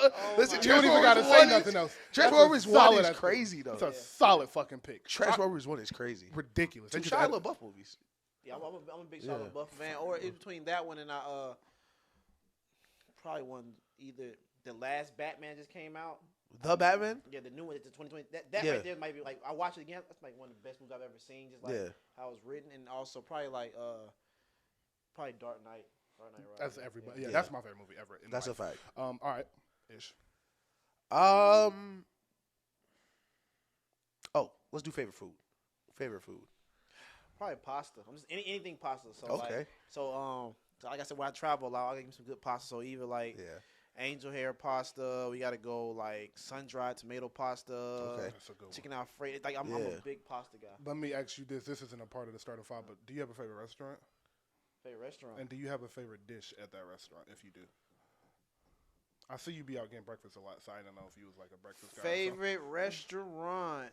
I had a crazy breakfast this morning too. I'm gonna say Shout out to breakfast. my uncle's restaurant, the Continent. My favorite meal. The Continent on Buford Highway. Okay. And the Oxtail Lo Mein. That sounds crazy. Oxtail Lo Mein. What did you? They got that at the Continent? That sounds crazy. On Buford Highway. That's my uncle. Uncle owns the Continent. So hold on. Oxtail Lo Mein. What did you just say? Oxtail Lo Mein. It's fire. Yeah, so, that sounds nuts. I love Chinese food, so I fuck with noodles heavy. That's one of my favorite dishes. It's just any type of noodle, so I fuck with pasta and all of that. Oxtail Lo Mein sound like a heaven for me. No, it's crazy. Like, you try it. What? Yeah. You said it's called what? The Continental. The Continent. On Buford Highway. Yeah. All right, I'm going. I will be there Friday. That is insane. That's Oxtail Lo Mein. What in the world? It'll be on me. I'll take you out. I'm going. I'm for sure going. All right. What's the next question? I don't even care no more. Oxtail Lo Mein. We can end all this shit. I'm gonna eat. What the fuck? What's your favorite album of all time? Woo! Y'all got some good ones. Album of all time. And if you need to go 2 genres, you can. Yeah. Because Charlie went 2 genres. Favorite album of all time. That is crazy. I'm going to say. Golly. So his best album is okay. This is where my life is right now. I listen to probably the most. It's either Take Care or Nothing Was the Same. But Nothing Was the Same because how my career is. Because like I got to chip my shoulder. Like I'm still proving a lot of people wrong. So Nothing Was the Same. But it's so much like, oh man, Nothing Was the Same. I think it's our first Nothing Was the Same, right? Yes. Yeah. Mm-hmm. And I've actually never heard anybody say that. Probably Carter too. That's a real nigga answer. That is a good answer. What a real nigga. YMCMB. What a real nigga, man. And then what is it? What's that say? President for a day. Yeah, let's do President for a day. You could change anything. Yeah, President for a day. Yeah. First law. Get to just fix something. Charlene says she would remove everybody's debt, so you can't say that. That's a solid answer. That's fire. That's a solid answer. That's a solid answer. So selfless. I could.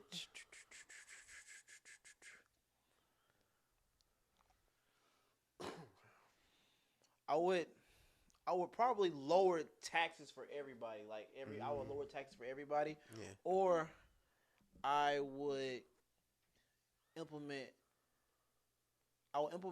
more affordable housing. And the last one, I would try to figure out when it comes to like hiring stuff to cut some of that systemic racism out when it comes to like hiring black and brown people in certain roles where we, That's a fact. So like I don't know how you would do it, but figure out a way where we can cut that out. Yeah. Cause I for sure use my middle name on job applications.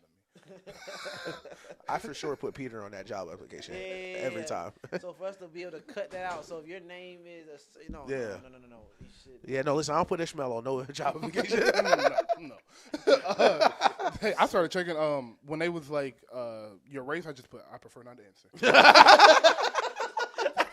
silly. I never thought about that. Prefer not to Oh my answer. goodness. Yo, shout out Trey Rags, bro. But Underrated too. Trey Rags. Is Trey Rags so funny, shout bro. out to Trey, man. Trey Rags up there with Drewski for me. But that's Like a they are funny 1A, 1B for me. I just think I agree. Drewski took it somewhere nobody's ever taken. Drewski's Yeah. on a different level. I That's think a level. fact. he's Yeah. on a different level. Yeah. What he's doing in I saw- sports. Yo, I saw Drewski in a jump button in that Prize Picks commercial, bro. Just Yeah. had to salute. Just like, That Just is real I think niggas. And Chris kind of go off of that when people were like arguing about the Desi Drewski thing. I think from a talent standpoint, yeah. Drewski can just do so much more. He can Yeah. relate to all kinds of races outside of just being black. Right. That's what makes Drewski's like special. What he's doing, he is special. I actually Yeah. do want to get back to that for half a second. But celebrity crush, last question. Celebrity crush. Man, I love me some bad stuff. Now. Listen, Hold we on. love women on this show. It's funny how everybody. I said Lamar Jackson was gonna win the Super Bowl for president for a day. Yeah. What did you say? You said something. Oh, funny. something about aliens. Something about Yeah, aliens. he was like, Yeah. "I'm gonna figure out if aliens." Listen, real." Everybody else was listen, like, my "I'm gonna first- help the whole world." Yeah. Yeah, ours was super crazy. Super You wanna go to selfish. area? What's the area 51? Figure out what's down. Listen, there. first day I'm president. I'm holding a press. I'm gonna wake up at 6 a.m. At 6 p.m. we having a press conference. Everybody gonna know what's going on. Facts. Like, It's the aliens in Arizona. oh god, yeah. Let me see. Celebrity crush. Celebrity crush. It's so many. You know what? I'm gonna go old school. When I got my first flip phone, took a picture of her in the magazine. I'm going Nia Long. Shout out Hey, Nia Long. as soon as you said old school, I said Nia Long. It didn't even take a second. He said old Classic. school, I said Nia Long. Nia Long. Nia Long. Nia Long in Fresh Prince, one of the most attractive, Oh, yeah. baddest, most luscious Shout out Fresh women that's Prince. ever existed. Shout out Fresh Prince. Nia Long and Fresh Prince. The My women of God. Fresh Prince alone, like, Yeah. Tyra Nia Banks, Long. yeah. Ashley. Shout out What's the That's why I want to watch the reboot. Not enough bad bitches. No, fuck that we do. Shout out to Coco Jones. She's in it though. Coco Jones in there? cold. I saw her. I I might saw be Coco wrong. Jones. Also, we could at Dwayne Wade's party. Me and one of my business partners went to Dwayne Wade's party. And I saw her. I said, "Well, she's cold in person." Man, oh my Coco gosh. Jones. Isn't she married now? Dang. I think she's with. No, I heard she's with Donovan Mitchell. She with Donovan Mitchell. Yeah, that's who she with. So that's what that makes sense. I see Donovan Mitchell's at the party. Man, makes Can't sense. stand Donovan Mitchell. That's crazy. Hey man, Look at But- me. Look at me. I've had Coco Jones. We're the best team in the East. I can't stand that oh nigga. my god. But- oh man. To Drewski, real quick, I do want to touch on something you said about him being able to touch on different races. That's him growing up in Gwinnett County. Like, and I think Yeah. that is so funny I to agree. be able to like know exactly why Yeah. Drewski is the way he grew up because of like we from where he from. Like he grew up in Gwinnett County. Yeah. Every skit he does about white people is just any person, any white person you met that grew up in Newton County Yeah. or Gwinnett County. Yeah. Like every single one of them was exactly who he be. Let me ask you, what's your depicting. favorite Drewski skit? So You give me a couple if you like. I'm gonna go early, middle, late. Okay. The very first one of the first skits he did, where he was like the bad kid in the house, and he was like, "Man, I'm trying to fuck some." Yeah. Yeah, that was crazy. Facts, yeah, okay. That's like one of his very, very first videos.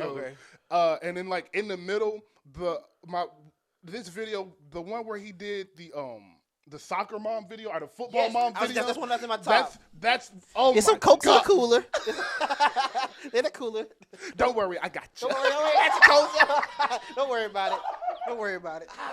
How you do it? What's so stupid? Yo, Oh my the god. Why is so football mom shit stupid? is so And funny, that's what bro. makes them great because I show my mom that and she laughed. Yeah. Yes. And Yeah, that's yeah. what makes it like. I can show anybody. I Drewski, think and I it's think gonna make 'em my laugh. two favorite first, the one with your girl birthday party and her best Man. friend coming.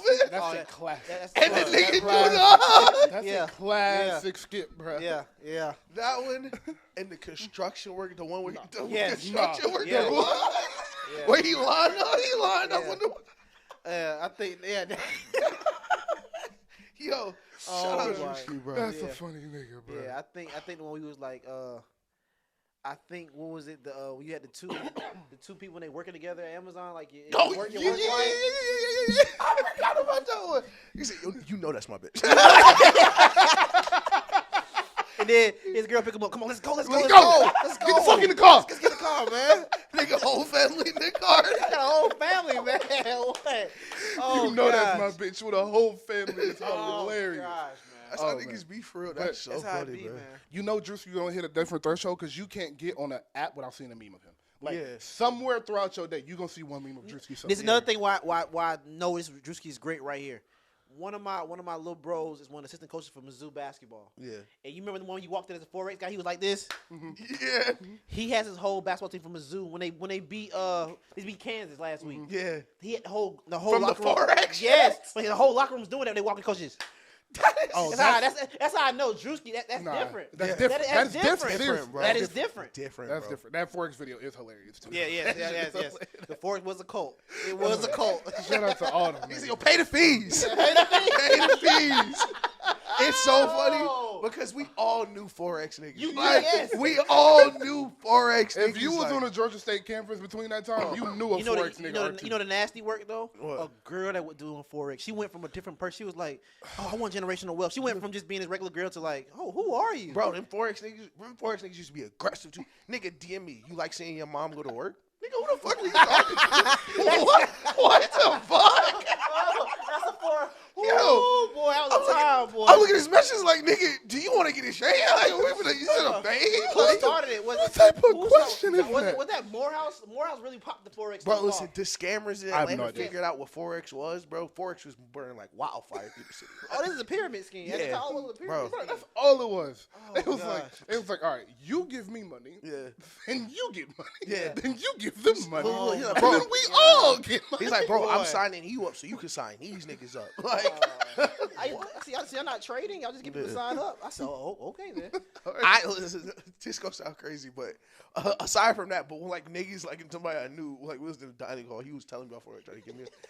And he was done. I was like, I'm gonna be honest. I know you don't know nothing about currencies. Like, I know you stupid. Like I would be taking this seriously if I didn't know who you was. Like, what you mean you trading international currencies, my nigga? Oh my god. You gotta see in statistics. What you mean, nigga? Forex was nasty work. Forex was nasty Shut work, up, boy. shut up, my boy TB. TB was like, hey, you think we should start doing Forex? I said, Tyrone, do you think we should start doing Forex? What the fuck are you talking about? Shout out to all the real niggas that sold drugs instead of doing Forex. Because them niggas still up. You had two paths, nigga. Still drugs and Forex, I dog. ain't gonna lie. I had one of my girls going to the meeting to tell me about it. Tell me how it go. Dog, I did too. Listen, that's I had how my real girls it going, was. They was bro, doing. go Listen, sit it was in this meeting it was a now. lot of niggas in the meetings, bro. It was. Bro, I don't never blame forget if you went to a meeting. They did make It a was scene. so good, bro. They made it seem like they was getting to it, dog. Listen, 20 niggas in the suit. I'll go to the meeting. Like, I want a Hellcat. yeah. Like, I want a Hellcat. they was at the meeting. Niggas had Little Caesars. Niggas had Little Juice. You know what? I don't think I want my mom to go to work anymore. Oh my gosh, Forex was a dash. Oh, that was a time, boy. Oh man, that's too funny. Shout out to Drewski, gosh. man. Shout out to Drewski. Oh, yeah. Nobody gets it like Drewski. Nobody. Yeah. All right. Oh, man. Let's Whew. see. So Golly. I'll be honest. This NBA stuff we can kind of skip on. Jeremy said it. The NBA boring. I mean, it sucks, dude. Let's just call it what it is. Yeah. The NBA is not entertaining right now. I don't know what it is. Every time Steph and LeBron play, I'm gonna watch. But like, Yeah. other than that, I'm gonna catch my Warriors game. I try to watch Shea and Luka because I like watching them hoop and I like watching Shea ISO back. But the NBA is a bad product right now. We spoke about what we can do what they can do to fix it. But I would like to somebody that does work with players, is in the ins and out. Do you think there is a path to fixing the NBA and making it more appealing to the average fan, or do you think they're so money hungry and cash hungry the fan viewership isn't even what they're looking for anymore? It's just about how can we get it back? All right, so how do you guys want me to answer this? Because it's so many layers to this. Yeah. It's I'm telling you. So I'll give you a couple things, right? It's a development issue. Mm-hmm. I think it's too hard to watch basketball. Like it's Yeah. too hard to watch. It takes too much to It's get too to a much time, game. Like, and now I ain't gonna lie, stream meets get right because you guys been slipping. Yeah. So it's too hard to watch basketball, and I think also to the amount of injuries. And once again, that's a huge thing. Soft tissue injuries and what's going on. So my thing would be, I just don't, and I want to keep it light because I'm a part of the NBPA, so I don't want to say too much because I'm heavily involved with them. But watching basketball right now isn't like Fun. fun for me. Now, college basketball to me has been lit. Like Yeah. I enjoy college basketball. Mm-hmm. I don't like high school basketball. I feel like high school basketball, the IQ is so low. Yeah. High school basketball pisses me off. How do you feel about 24 shot clock for all the way down to high school? Do you I'll think that would say- improve it? No, I'll say this because I'll say maybe 36. Because high school, everybody isn't on that level, and 24 seconds is like Really it quick. speeds the game up. Yeah. And it's I hate to say this. I know some NBA guys right now don't know how to set a screen. That's a fact. I'm being no, honest, no, that's a fact. Yeah. So in high school, just certain things you already struggling with certain sets. Right. So imagine you have to get them sets faster, and like now it makes the game too complex for high school. So now for some the elite level guys, now we do our Under Armour stuff. Or the high level guys, yes. But for regular high school, no. And I will say this from a development standpoint, because I remember I was in the League Apps, invited me out in New York, and we sat down like the NBA roundtable. And all the way from a younger, I do think where the game is getting messed up because it's a development problem where you go overseas, they're getting developed better. As a standpoint, they're playing less basketball but practicing more. Over here, we're playing more basketball and practicing less. Yeah. So that's where thing, and I see a lot of. I'm giving insight from a standpoint where a lot of AAU teams are about to go to the academy model. So how like Luka and them have it over there, where they just less. I hate to say less school, and you just playing basketball, but learning the fundamentals of the game, learning to play basketball. That's why you think about our last 5 MVPs are all foreign guys. Yeah. Because now I think we have the best when it comes to athletes. Yeah. We have the best athletes by far. But when it comes to know how to play basketball, like if you sit there and watch Luka play, like he knows how to hoop. Yeah. Like you watch Jokic play, he knows how to play basketball. Like some of these like overseas guys, they just know how to play the game better. Wemby, yeah.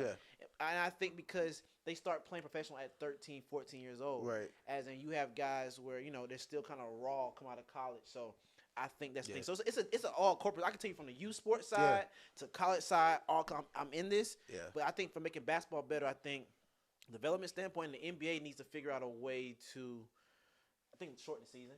I think shorten the season. Yeah. You think that'll help? I think shorten the season might making it help. How do you think that goes over with the NBA PA and just the upper echelon of the NBA with the records that it will affect if you do shorten the season? I think shorten the season will give you. I think it'll give you a. To me, I give you a better product. In my opinion, because the season is kind of drawn out. That's why I think the NBA Cup has kind of brought some excitement to basketball. So now, like November's not so blah. Because you can watch it now. You can tell. You can watch this because I watch basketball for real. You can tell that Charles, Kenny, and Shaq do not watch basketball. Yeah, they tell you. They tell you. We spoke about that 3 weeks ago. They tell you. You can tell they do not watch basketball. They literally tell you. Yeah. They have the segment where Charles doesn't know who the player is. Yeah, you can just that's tell. Like, they're telling you he doesn't watch. That's just from I think the product of basketball. So I think where the game's going, it's just that I think it's just too hard to watch basketball. Yeah, bro, it takes too much to get to a game. Yeah, and I think the common fan, it's hard for the common fan to afford some of these tickets. Bro, and that's the part where it's like not even just tickets. Like my mom, I always use my mom because she's my favorite example. My mom was a Michael Jordan fan in the '90s. Yeah, she watches like the finals. She's a pure casual fan. So I was telling her about Wemby. She wants to watch Wemby. I tell her, hey, we're gonna watch the Spurs game tonight. I get to the TV. I gotta log into these streaming services. I gotta do it. Like when she was watching basketball, you used to put it on Channel 2. Yeah. And the game was on Channel 2. Like, now you got to have 5 streaming services to follow your favorite player. God forbid they play in Atlanta. I can't even watch them play the Hawks because I want to, like you said, I want to pay $265 to get into the door. Yeah, I think it's the commercial. It's too far. Like, and I feel like David Stern was always able to kind of keep it towards the middle. It's like, all right, basketball's a product. We are a TV show, but at the same time, it needs to be a TV show people want to watch. It's not just about the ads we're gonna have on the jerseys. So I think they like overseas. We talk about this all the time. Like the atmosphere overseas compared to an NBA playoff game. You can't. They look like they're playing 2 different sports for sure. And the difference is it doesn't cost $285 to go see your favorite team overseas. $285, nigga, it costs a band. It costs to go to a playoff game. Yeah. To go to a good playoff game, it's gonna cost you over a band to get decent seats. And you're not even good. Price out you price out your fans. They don't even wear the shirts. Like you price out the fans, you can't even do a whiteout because now it's a bunch of cool niggas. Yeah, because the guy front row is a tech expert. He got it from his job. He gonna leave in the third quarter. Like that's where I think it's going to. And that's the part like the true fan can, especially we'll say from Atlanta perspective, right? And I tell you night and day. Going to like Atlanta Hawks game, they're more worried about the experience. Yeah. Than when I go to the Dallas Mavericks game, I know some of the staff, they take care of me. And that's a basketball city. Like the stadium is trash. Well, shout out to Mark Cuban's gonna get it fixed with selling it into the guys who are doing casinos now to kind of make it more like that. Yeah. But if you go like the Dallas Mavericks game, everybody's in their seats. Yep. Third quarter of the Hawks game, like nobody's there. It's more of an, they create more of an experience in the party. So it's just Yeah. all about the cities and stuff like that. But I just, it's a lot, man. Like the game's not enjoyable as much as it used to be. Like, granted, I hate to be that old head. You know, your uncle be like, y'all not playing to the playoffs. I don't watch basketball. 'Cause I truly love basketball. Truly. And I hate it. So like, cause even then, like, I'm a Hawks fan, but like, I'm a big Zion fan. Yeah. And watching like the Pelicans, like, dang, the injuries. That's another thing too. Just the injuries. I don't know what it is. And I seen a lot of like, cause one of my guys is head of sports betting for the PA. We sit down and talk about this. Like back in the '90s and stuff, players weren't getting as They didn't have this many soft tissue injuries. Yeah, that's the problem. So I'm like, boy, our technology now is at an all-time high. Yeah. I see some companies where I'm like, yo, bro, this is like, I know a company right now is a camera. You squat in front of it, tell you about any injury you have in your body. That's crazy. Shut up, dog. That's crazy. I'm telling you, I know companies right now, literally, like, I know a company that can prick your finger and tell you how old you are by your blood. Yeah. They're using in sports. So it's some high level stuff they're using out here. It's high level stuff out here, and then I'm like, but so I don't know. Man. Why is it moving? That's the question. Why is it moving backwards? Because me and my dad talk about this. Like, yo, like Michael Jordan played 82 games in Jordan 5s. Yeah, that's a tough. Like, that's funny as hell. That's what I'm saying. Like Mike won 10 scoring titles and never wore a shoe that was a basketball shoe. None of those are basketball. Like, hooping in them shoes in real life is like you feel like you got like cement on your feet. Like it's crazy. Like, it's funny in The Last Dance where he's wearing, like, he comes back and he puts on the ones. When he goes back to Madison Square Garden, he's like, yo, my feet bleeding. What are in these? Like, but you can't take them off. It's so weird to think about. It's like, all right, we have so much more technology, 100%. but athletes are getting hurt more, and it's like, are the athletes more explosive? So the stress and tension that they're putting on these tendons are more, or is it? I forget what pod it was. They were like, oh, it's Gilbert. It's crazy. I hate Gilbert Arenas, but Gilbert Arenas is like, man, we go to off season. You do one preseason game, 25 minutes. Yeah. You know, second preseason game, we're not practicing. Yeah. All right, 2 weeks later, you want Luka for 38 minutes. Yeah, guys aren't practicing. Guys are not practicing. Yeah. I know a lot of guys, somebody may that don't practice as much. But also, too, I'll say this. Our kids, the younger generation now, they're playing a lot more basketball than they played back then. So that was my answer. That's my answer. They're playing too much AAU. I agree. So whereas you may have had 300 games under your belt from 4 to NBA time, now you got 1,000. You playing 3 games a weekend from March to August. So listen, like that's not normal. 3 games a day. I said a weekend. I meant a day. You playing on Friday? You playing 2. We said this about Lonzo too. Like, Lonzo had so many miles on his body just from pure AAU. And then you had the stuff with the shoes and not knowing the materials. Like, you come into the league with so much miles on your knees already. Because I like football, you have the physical beat ups, but like the basketball, it's constant. When you're playing, you're constantly putting pressure on it. And the thing is, like, you're still growing up, but like, you getting hurt when you're 17 still matters when you're 24. Yes. So now you're seeing injuries at 17 you would have never seen at 17. And I will say, I think something that can let you know that it's the amount of games they're playing in their adolescent is the NFL. Right. The NFL is not having an injury problem, and it's a more violent sport. You're having your regular injuries, but you're not having an abundance of injuries. You're actually getting people back faster, recovering from surgery sooner, and things of that nature in the NFL, whereas in the NBA, you have an issue with the injuries, and what sport does not play 3 games a weekend? Football. You only do 7-on-7. You don't do them every day. You don't do them every weekend. And you practice. In practice, you stop tackling as much. Right. So that helps. But I think that shows you the contrast is the NBA plays the pre-NBA, AAU, you playing all the time. You getting hurt. And then when you get to the NBA, NFL, you not playing all the time. You not getting hurt when you get to NFL. And it's a more violent sport. Do you think back-to-backs are a thing when you get rid of back-to-backs? No, because as y'all just said, in the 90s, they was playing back-to-backs. In the 90s, they was playing 3 games in 4 nights, and they was doing it perfectly fine. I think this is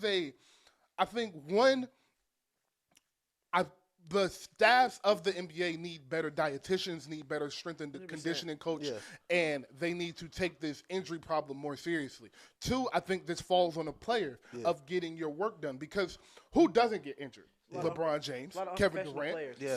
Steph A lot of Curry, unprofessional Luka players. Doncic, Kyrie Irving. Who's not getting? And if Kyrie got hurt, it was a major injury, something that a freak accident. Yeah. Klay Thompson, the upper echelon of the NBA is not getting hurt. It is the guys, your boy Zion, that's not taking it seriously per se, and that in the offseason, you prep your body in the offseason for the season. And I don't think guys are prepping their body into It's the crazy. season. I would use Embiid for that because it's crazy. The Embiid, one thing yes. the one I thing know I I was have listening with to Superstar. Zion is I don't even blame him for how long it takes him to come back from injuries because I think Zion is such a unique athlete that he is probably the first athlete in my life that can't get hurt in the middle of the season because he needs to be in shape. Yeah. So like when he gets hurt, let's say he hurts his hamstring or something that would be normal for somebody else, he can't stay in that shape for those weeks because he's recovering. Yeah. So now he has to get back in shape. I think he is such a unique case with that, where it's like he has to be this size because he's such a unique and amazing player.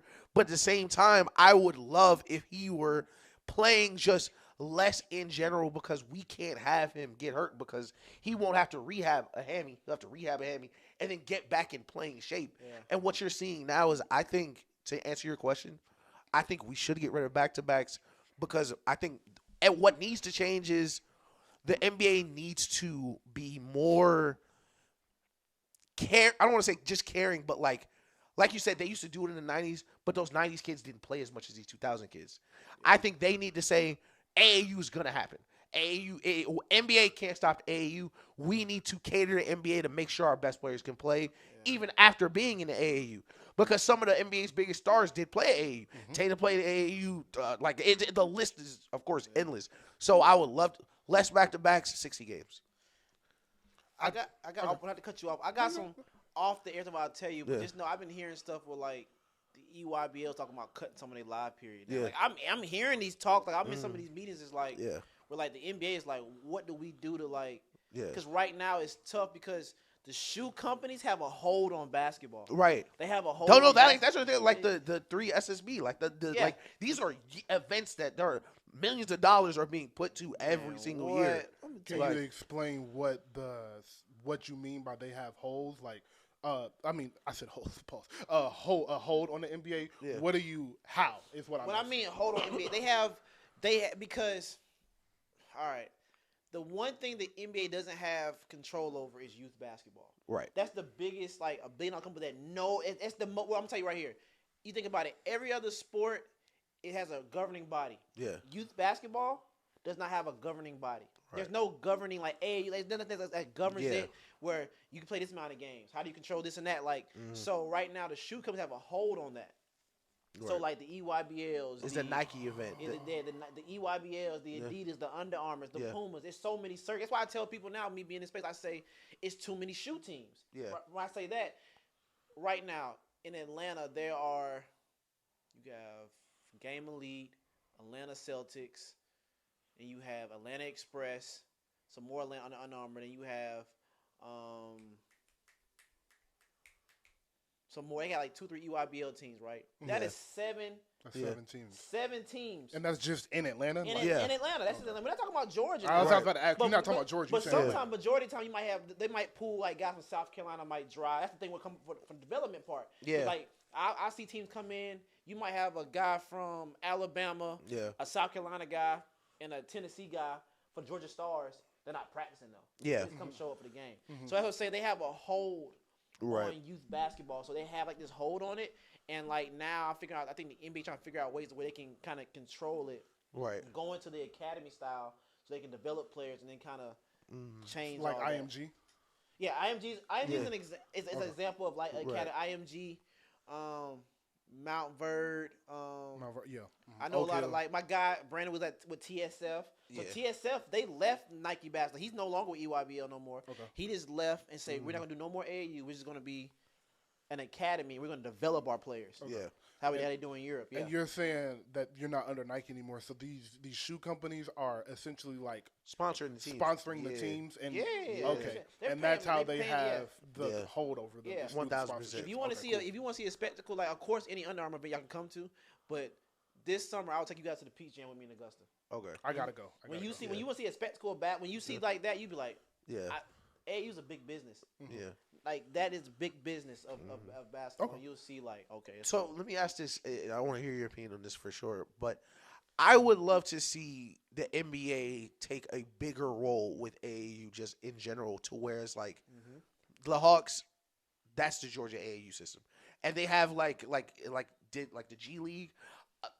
Underneath that, there should be some sort of basketball system for all the places where there are teams to, like you said, regulate how much people are playing. Like, what tournaments are being played here. Like you said, it's a point guard from Tennessee, South Carolina. No. Like, actually in the state and have some sort of rules and regulations. Because aside from, like, what you're just saying about, like, how the best players are coming from state to state, there are so many players that I feel like basketball was the one sport growing up where I thought, like, any of my friends, we could go play and be seen and be great. Like, if we were really good. Like, I have friends that are really good that went to league and, like, do that. But the other sports, like hockey, baseball, things like that, it was so much around it. There were players that just couldn't play. Yeah. Right now, with the AAU system, I feel like there are so many players that, my mom can't drive me 6 hours to go play with these. Or I can't fly out to go in these tournaments. So there are so many development players we are missing because, like you said, AAU is a really big business right now. So it's like I said, with that, it's crazy. It's very political, right? And granted, a lot of guys they'll fly them in, so the team will pay for that. Mm-hmm. And I seen a statement talking to one of my guys, and you guys, I might have seen it, and you guys might agree with this. You know how tennis and golf are usually for like influential people, like you see people who come from money play that. Right. I hate to say it. I think basketball is going to turn into that. That's what I'm saying. That's literally what I'm saying. Yeah. Because I think basketball's going to turn that because it is like, granted, you don't get a ball and get a court, but it gets like training. Right. Like an actual trainer. Yeah. I'll go back to this. So one of my guys, Willie Anderson, played for the Bengals, like an all-time lineman, right? And he trains kids. And he said back in the day, like, I hate to say it like this, but he was saying like back in the day, white boys used to be scared of us when it come to O-line. Yeah. He said now, things have changed. That same white kid used to be scared of us. Their parent can pay me to train him. Now I'm training some killers. Yeah. But this same kid who over here can't afford to pay me. Right. I'm like, oh shoot. Literally. You just said something. So as you're answering his question, I want to throw something in there that I think kind of pushed it forward. Is do you think there's a path to the NBA without AAU now? That's a crazy good question. It would have to, like I said, it depends on the development and it comes to two things, right? Only way I'll say this from what my standpoint is, you have to have for you to do that, you have to have a parent that knows basketball at a very, very high level or is very connected, and he knows, all right, cool. If I do this, and that in high school, if this college sees me and I can showcase on that level, I can do that. But I think right now it's tough unless you go to an academy post-grad school. Right. I think it's virtually, I'm saying it's virtually impossible, but it is hard. It's hard. It's super hard to do that. But granted, like, you have guys who play on non-shoe teams and who still play in these tournaments can still get in. But I think to get discovered, you have to be showcased, but then you have to be careful showcases because a lot of cash grabs. Yeah. There's a lot of cash grabs. It's so much stuff in this space of basketball. Yeah, no, you pay for the tournament, and this is like just a bunch of janky stuff going on. Yeah, you pay for like a combine. It's going to be these college coaches that you pay for it and nobody's there. Right. And people still playing. Like people, it's guys playing jerseys, but it's no like. So real opportunities. It's cash grabs and that. So it's I didn't know they was doing that. Yeah, that's been around for like hundreds and hundreds of years. But just like to answer that question, I think it'll be tough. I think it'll be virtually impossible unless you just one of those special talents or you have a parent who knows basketball at a high level and understands. We don't need to. My kid's a talent. I don't need to take my kid here. We put him here. Plays in high school at a certain age and then do it like that. Yeah. Okay. Yeah. That's cool. That was a great conversation. I'm very, very happy we did that. Instead of talking about LeBron getting traded to the Warriors. So let's jump into some entertainment. Thank you, Jeremy, for sharing your insight to that. Can you tell the people what you do with the NBA and how you're involved? I have my own consulting company, so I consult sport tech companies on like business development, strategy, partnerships. And before I started my company, I was a VP of a sport tech company, and that's where I did I got called to NBPA. I did partnership with the NBPA. I did I got invited to London and worked with the Vikings. So Martin Nance is actually a mentor of mine, the chief marketing officer. So I've been able to kind of just be in some cool space, and I also manage some athletes. And I'll say this. I've been able to like scale in my career pretty fast at a young age. Very untraditional though. Yeah. So like my background is grassroots sports. So I work with Zero Gravity, work with Under Armour Adidas basketball, work for Nike basketball, and I kind of just scaled and got to the business of things. So that's how I kind of got my start. So I've been blessed to be able to kind of be put in these rooms, and I'm a killer. Like I make things happen. So now I'm doing some high level stuff now in my company. I'm talking to like guys about acquisitions, and I'm about to get some team ownership stuff. I'll say on this podcast. Me and one of my partners is looking to. Are you guys familiar with the Pangos All American Camp?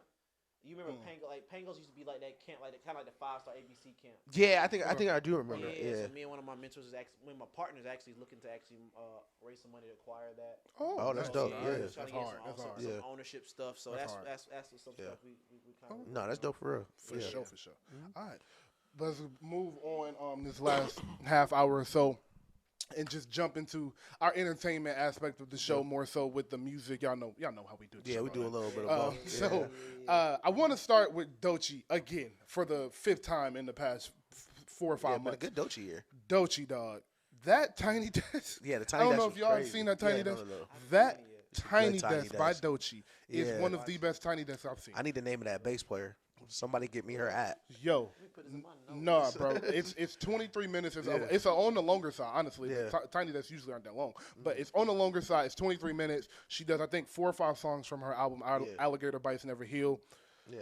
Dog, she is amazing. She's a star. Yeah. She is a sounds so good. Superstar. Yeah. Shout out Tiny Desk. Shout out NPR. Yeah, Billie Eilish has one coming out tomorrow. Yeah. But her voice inflection on that, her just the way she's able to. And her animation, that's what the word I'm looking for. Her animation as a rapper is Busta Rhymes like Nicki Minaj like. She's very charismatic. So charismatic. I'm a little bit. I ain't really tapped in. But I'm a fan of good music, so I'm definitely gonna tap in now. You gonna even if you don't even love the songs, you just gonna respect the artistry. Like it's one of them. Like you just watching like, wow, this is incredible. Like everything is uniform. We all in uniform. My whole band in uniform. We all got braids. We all black. We all matching in some type of way. My background singers are involved. I got my DJ who's not even supposed to be DJing a Tiny Desk, but I got her involved because I love her. She's my sister. Like it is just, you're going to respect the artistry behind it if you don't even care about it. Yeah, the instrumentation was crazy. Just ridiculous. Is this a generational artist? I think she's generational. I think she is on the cusp of it. I think in 5 years, if we are looking at the new biggest female rapper in the world, if it's not Doechii, I'll be shocked.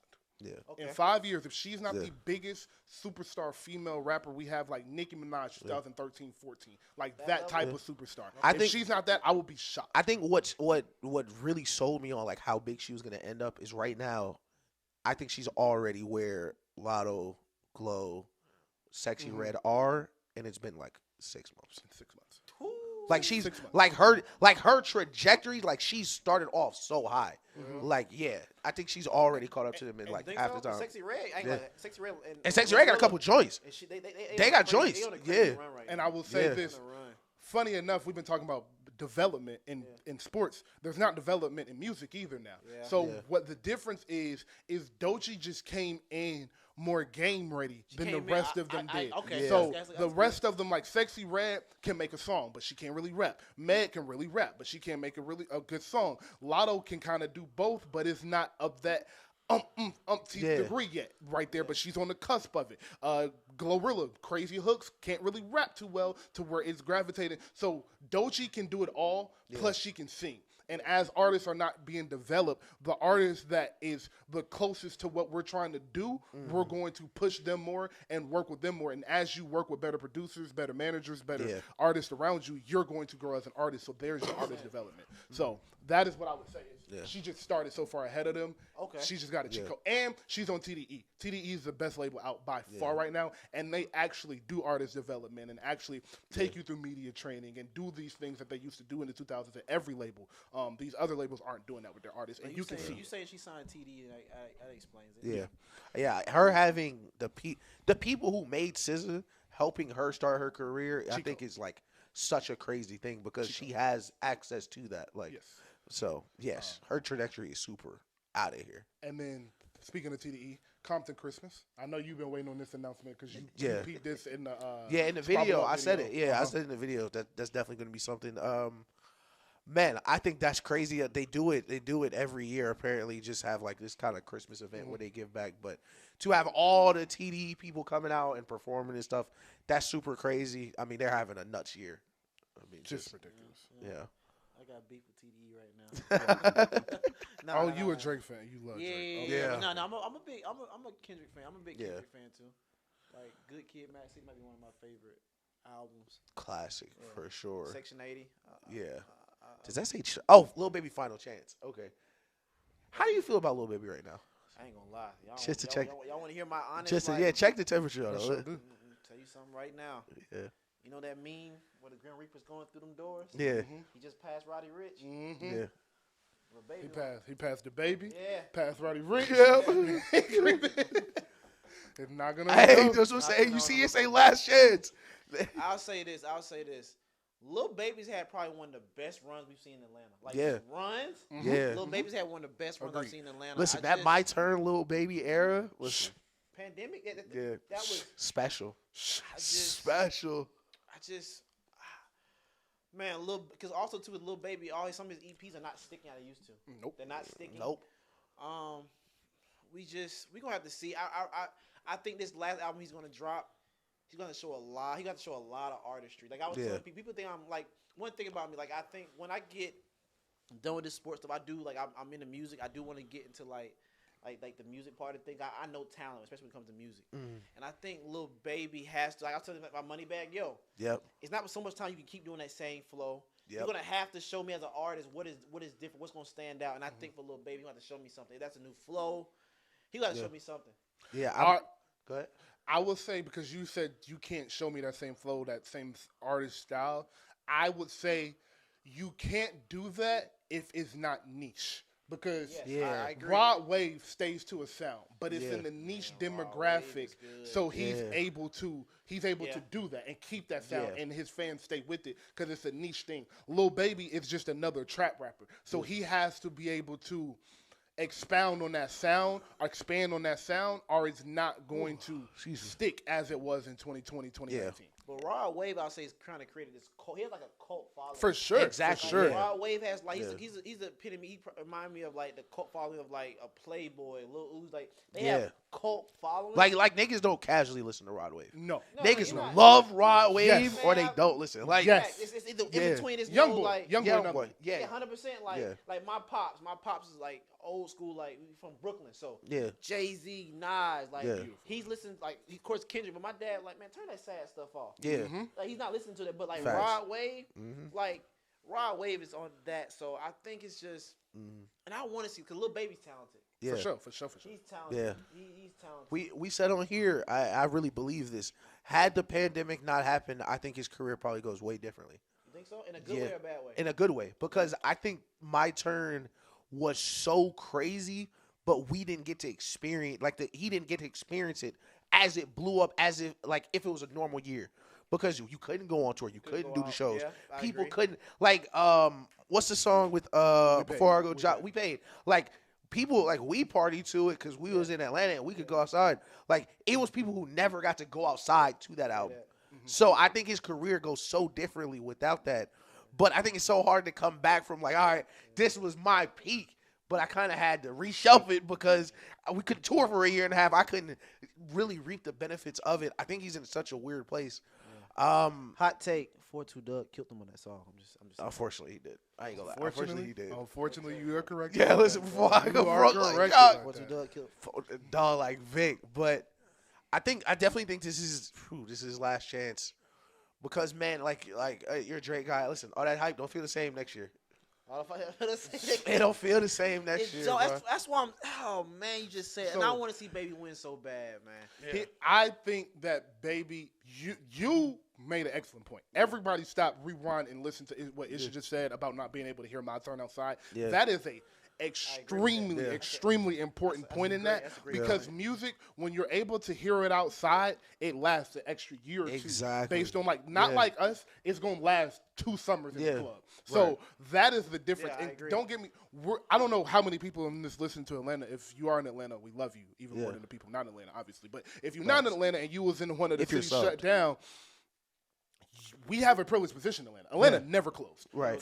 Atlanta closed when it was like, hey, everybody closed for 2 weeks, and then Atlanta was like, let's get back to it. Yeah. Everybody else was still in their house, still in their crib. Right. We was dolo moving through the city, whatnot. So we felt my turn, and we in Atlanta, so we also have that. And Baby's from Atlanta, obviously. So that is a big point, is that no one heard that album outside, and you couldn't tour that album. You couldn't do Rolling Loud, Coachella with that album and things of that nature. Thought about that. That's a great point. That's an amazing That's point. an amazing point. But to piggyback off that point, I would say I think Baby mismanaged his next album. Yeah. I think his next album was too long.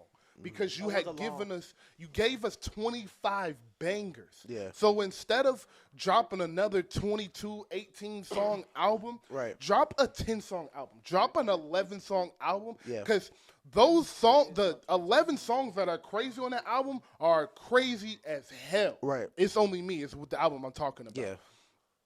If he would have made that album 11, 12 songs, I think that would have made the reception of the album a lot different, because something else you have to be aware of when you are that Lil Baby. Moneybagg Yo was a great example, by the way. And in that echelon, it's hard to get through 20 songs of that. It's just hard. It's hard, bro. Unless you are the GOAT of this in Future and Young Thug and have these distinct voices that are artists. just Those easy. are artists. Those Baby's not, but those are different. Just different guys. They're trap niggas, but they mastered artistry of how to make. They were able to transcend their sound. Thank you. Very transcendent. Exactly. That's a perfect way. Perfect phrase. If you Baby was not able to do that. Not saying he can't. This may be the album he's able to do that. But he wasn't able to do that on It's Only Me. So shorten that album, make the last 7 songs a deluxe, and that way it's received better and it's more compact. So people are only listening to 10 songs, because you get the song 10, and you got 12 more to go. Yeah. Versus you get the song 10 and it's 2 more, and it's like, oh, that was nice, quick listen, easy to get through. And listen, you know I'm one of these people. I am like niggas be like, what's your dream job? Niggas be like, I don't have a dream job. I don't dream of work. If I could have like a dream job, it would be the last nigga to put the track list together. I feel like the structure of the songs, how long certain songs are so important to that first listening experience. And a lot of artists, and sometimes not even their fault, because they don't even have control over how many songs are. Sure. They have minimums they need to hit. But your album being 57 minutes, 14 songs is a lot different than it being 18 songs in an hour 12. Exactly. Like you're saying. Like if I'm listening to this 20 songs, I'm on song 10, I got 45 minutes to go. Especially when you're not getting that diverse album. Yeah. And like I ain't gonna lie, so that album took me like 4 months for me to fully listen, but also appreciate it. Yeah. Because at first it was like, man, it's the same flow. It took I like Stand On. It's one of my favorite songs on that. Stand On It.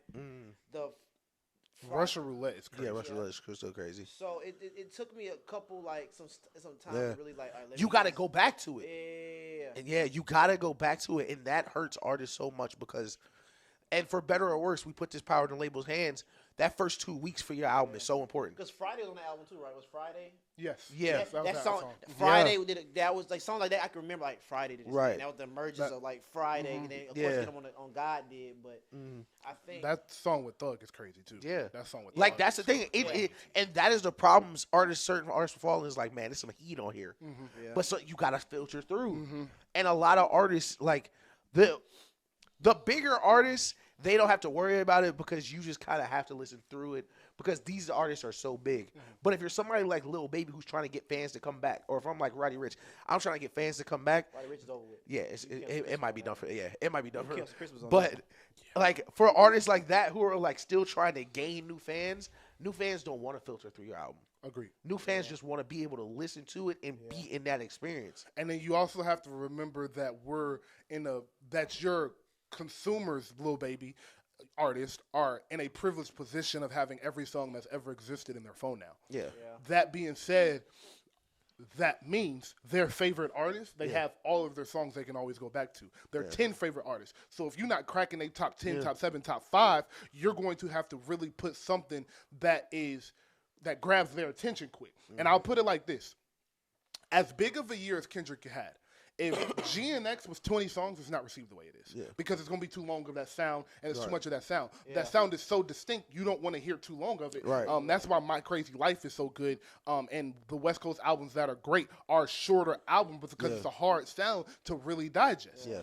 It's the same thing with Lil Baby and Atlanta sound. We from Atlanta. I can listen to that shit all day. Yeah. But a lot of people can't listen to his accent, the way he slurs his words, the beat Facts. selection, Yeah. all of those things all day. Yeah. And like you said, he keeps the same flow. So if you really, Yeah. really into rap lyricism and all that, you can get annoyed with that. Yeah. So I think you have to do a really good job as an artist, realizing that your listeners are in a privileged position of having all of these songs together. So you have to make sure those first 4 songs grab their attention, and then there's only 10 more songs at the most after that to keep their attention. Like going back to like the niche thing, I think people like I hate to say it, like it's different compared. Like people like Larry June do a good job of that. That's a great. That's a great great one. They do a good Yeah. job of staying like Larry June and people like Payroll Giovanni. Yeah. They do a good job of just staying in their lane. In their lane. Yep. But they're not gonna give you too much of it. They might Right. give you 15 Yeah. or something. They might, but not Yeah. 22. Is like all right, no, they Yeah. might drop. All right, we'll give you like this 4. So they do a lot of singles. So I just Yeah. think also too it couple things. Do you think Lil Baby,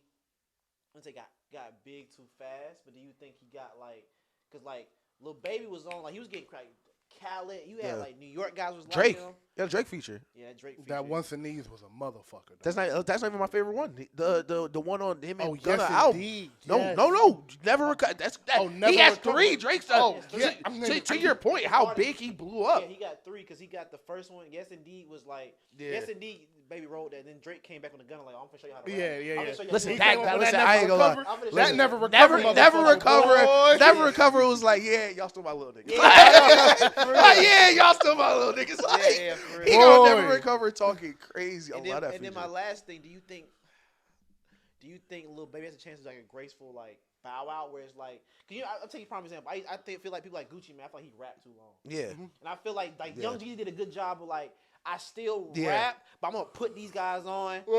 I still rap, but I'm not a rapper. Yeah, Like, exactly. Yeah, facts. I'm just Yeah. Jeezy, so I dropped the project. Yeah. Like, Yeah. that's what it is. Do you Yeah. think Lil Baby should be like on some like, all right, cool, I got artists? Because Fortune, I don't care about the Fortune Doug is a star. Yeah. Fortune Doug is a star. That's a fact. Raleigh, you got Raleigh. You think he should start like bringing in more artists and kind of going like more of that Jim Jones route? Let me just bring my little guys up and just rap a little bit. Because like now it's like I don't know if he'll ever be as big as he was. Right. And I think Meek Mill is dealing with that a little bit. And I don't want Lil Baby dealing with an identity crisis where it's like, all right. Ooh, Yeah. Well, you cooking. And that's You what I'm cooking. saying. And I'm a big and I Yeah. love Meek. Like Yeah. that's why I feel like it was good. I feel like because Meek went through his time where Meek was dropping some crazy stuff. Yep. Then it's like, oh, Meek. But now After Meek, championships. But, it was but like- now Meek is rapping again. Like now I can go back and listen to Meek. Like, oh, I feel Yeah. this is Meek. So I feel like is it a thing where I don't want Baby to. I don't want to do an identity crisis. But Yeah. I still want him to be like, do you take a break? I think if he had you or me or people like us in that room, this would be a discussion. But I think a lot of being a great artist is being a little delusional about how good you are. Yeah. I think that's why so many artists fall into that, where it's like, man, I'm Gucci. Nigga, like I'm gonna drop a mixtape, like, or a Lil Baby, like, yeah. He feel like we feel like it's almost over. He may not think that, Yeah. and I think right now in the situation he is in, with the Young Thug, with the gun and stuff, with the context of we don't like, is it be like you dissing him at the shows? Like, that's sticky. I think it's hard. It's gonna be a really tough year for him next year if this album don't hit, because I don't think he make better music than Gunna. I don't think Gunna showed you. Gunna showed you on him. Gunna showed you like, fam, if Gunna got out of jail, no features, full album. man, what? Classic. Gunna hard. And guess what? I'm coming with another one. And I'm cut. That's the thing. It's good. It's only up from here. You Arena remember- tour, all Yeah. of that. You Like, remember when Gunna dropped that? When he dropped, I'm taking the top. That's why I feel like I'm like Yeah. Gunna's Bro. this Lil Baby, and then Lil Baby kind of just Dog, that's My where, turn that's where was we like- were. That's where we like. My turn was like, all right, Baby better than Gunna right now. yeah. But man, Gunna, hey, look. Gunna might I pass told him. them niggas. I told the Gunna niggas. got a good catalog. I told the niggas the second I got some plants in me and listened to Met Gala. Yeah. I heard Met Gala and I came to Ish. We was doing the show. This was back when we was still in the studio, the radio show. I came in there. I can't remember. I think we had a guest on the show, and I was like, Gunna. I was like, Baby is better right now, Yeah. but give it 2 years. I Yeah. said, give it 2 years. Gunna. I was like, that shit I heard on Met Gala is not normal, bro. That's don't.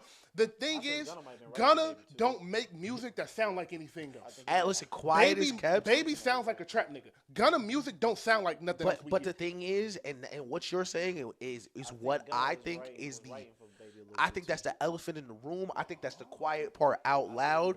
There is a direct and Gunna has hinted at that in his songs. But like Gunna has hinted at that in his songs. Like, yo, like a lot of that shit was for me. Like you was taking that shit for me. But there is a distinct drop off from the Gunna, Thug shit and Lil Baby's quality of music. Yeah. Like I knew it was something right because when he dropped, when Baby dropped Bigger Picture, I know he didn't write that. Yeah. I know he. I know it's a Grammy.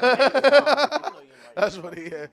That's what he. That's what he's. Yeah. Shout out to Roby while we talking about Lil Baby. That's Roby's favorite artist. Shout out to my Roby's dog. so funny. But my last thing I have to say about Lil Baby is regarding Wham, his next album. Yeah. I don't think this is the end-all, be-all for Baby, but I do think if this album is 21, 22 songs, he's going to have a very hard time getting people to listen to it. It is very important this album is 15 songs or less and an hour or less in time because he doesn't have a lot of cushion to fall back on. Right. It is, this has got a hit and we going to listen, or it's not. And we not gonna listen. Yeah. Where I think he has a little bit of cushion, I don't know if y'all saw, he just did a sold out arena show in Atlanta. Yeah. But that is Atlanta, and he did just get off a sold out tour last year. So I do think he still has the cachet to get people in seats. But if this next album doesn't hit, then it becomes. Oh, you lame. You listen to Lil Baby. And once it's you lame, you listen to Lil Baby, ain't nobody listening to that shit, then all of the kids start thinking they lame for listening to Lil Baby. Because, like I told Ish a couple weeks ago, when we was coming up, it was you wanted to be only nigga listening to this artist. That's why I was listening to fucking Ace Hood. I was trying to be cool. Thought I was listening to shit nobody was hearing. Now you want to listen to what everybody's listening to. I was listening to the Blueprint 3 the week No Ceilings came out. Trying to be cool. Trying to be cool. Yeah, I got both. Yeah, y'all heard this Hove? Yeah, heard that Hove. Y'all ain't heard Stars Born? Yeah, y'all ain't heard it. Yo, I'm playing Forever Young in the back of the class. Here's a reminder. Yeah. Also, before we get off this topic, a lot of rappers need to realize this too, not just Lil Baby. Yeah. Everybody ain't meant to do arenas. I'm just saying that. 1,000%. Everybody not meant to do arenas. It's not gonna happen, bro. I just want to say this because you see why a lot of shows get canceled, right? Yeah. Like I tell people, if you're not a Kendrick or Drake, I'm talking about this rapper, Kendrick, Drake or Future, of course Thug home. So you ain't one of them guys, or old school rapper. If you're not like a Jay-Z, Kanye West, or you like Travis Scott, or you a Bun B, like let's cut it out. It's okay to go to empty because you're gonna be canceling a lot of shows. That's why I think people like. I hate to say it, people like Kevin Gates and Wiz Khalifa still thrive because they know I can do an amphitheater and I'm still gonna sell this. 1,000%. And people still stay in that lane. That's what I'm saying. And Wiz Khalifa's a legend. This is a legend. He knows and he probably could do it. Right. I could schedule 12 stadiums and do 7. Yeah. But I'd have to cancel 5. Facts. So instead of I'm gonna do 12 smaller venues and have 15,000 like that, I think I 1,000% agree. Because even to your point, Kendrick still got to bring SZA.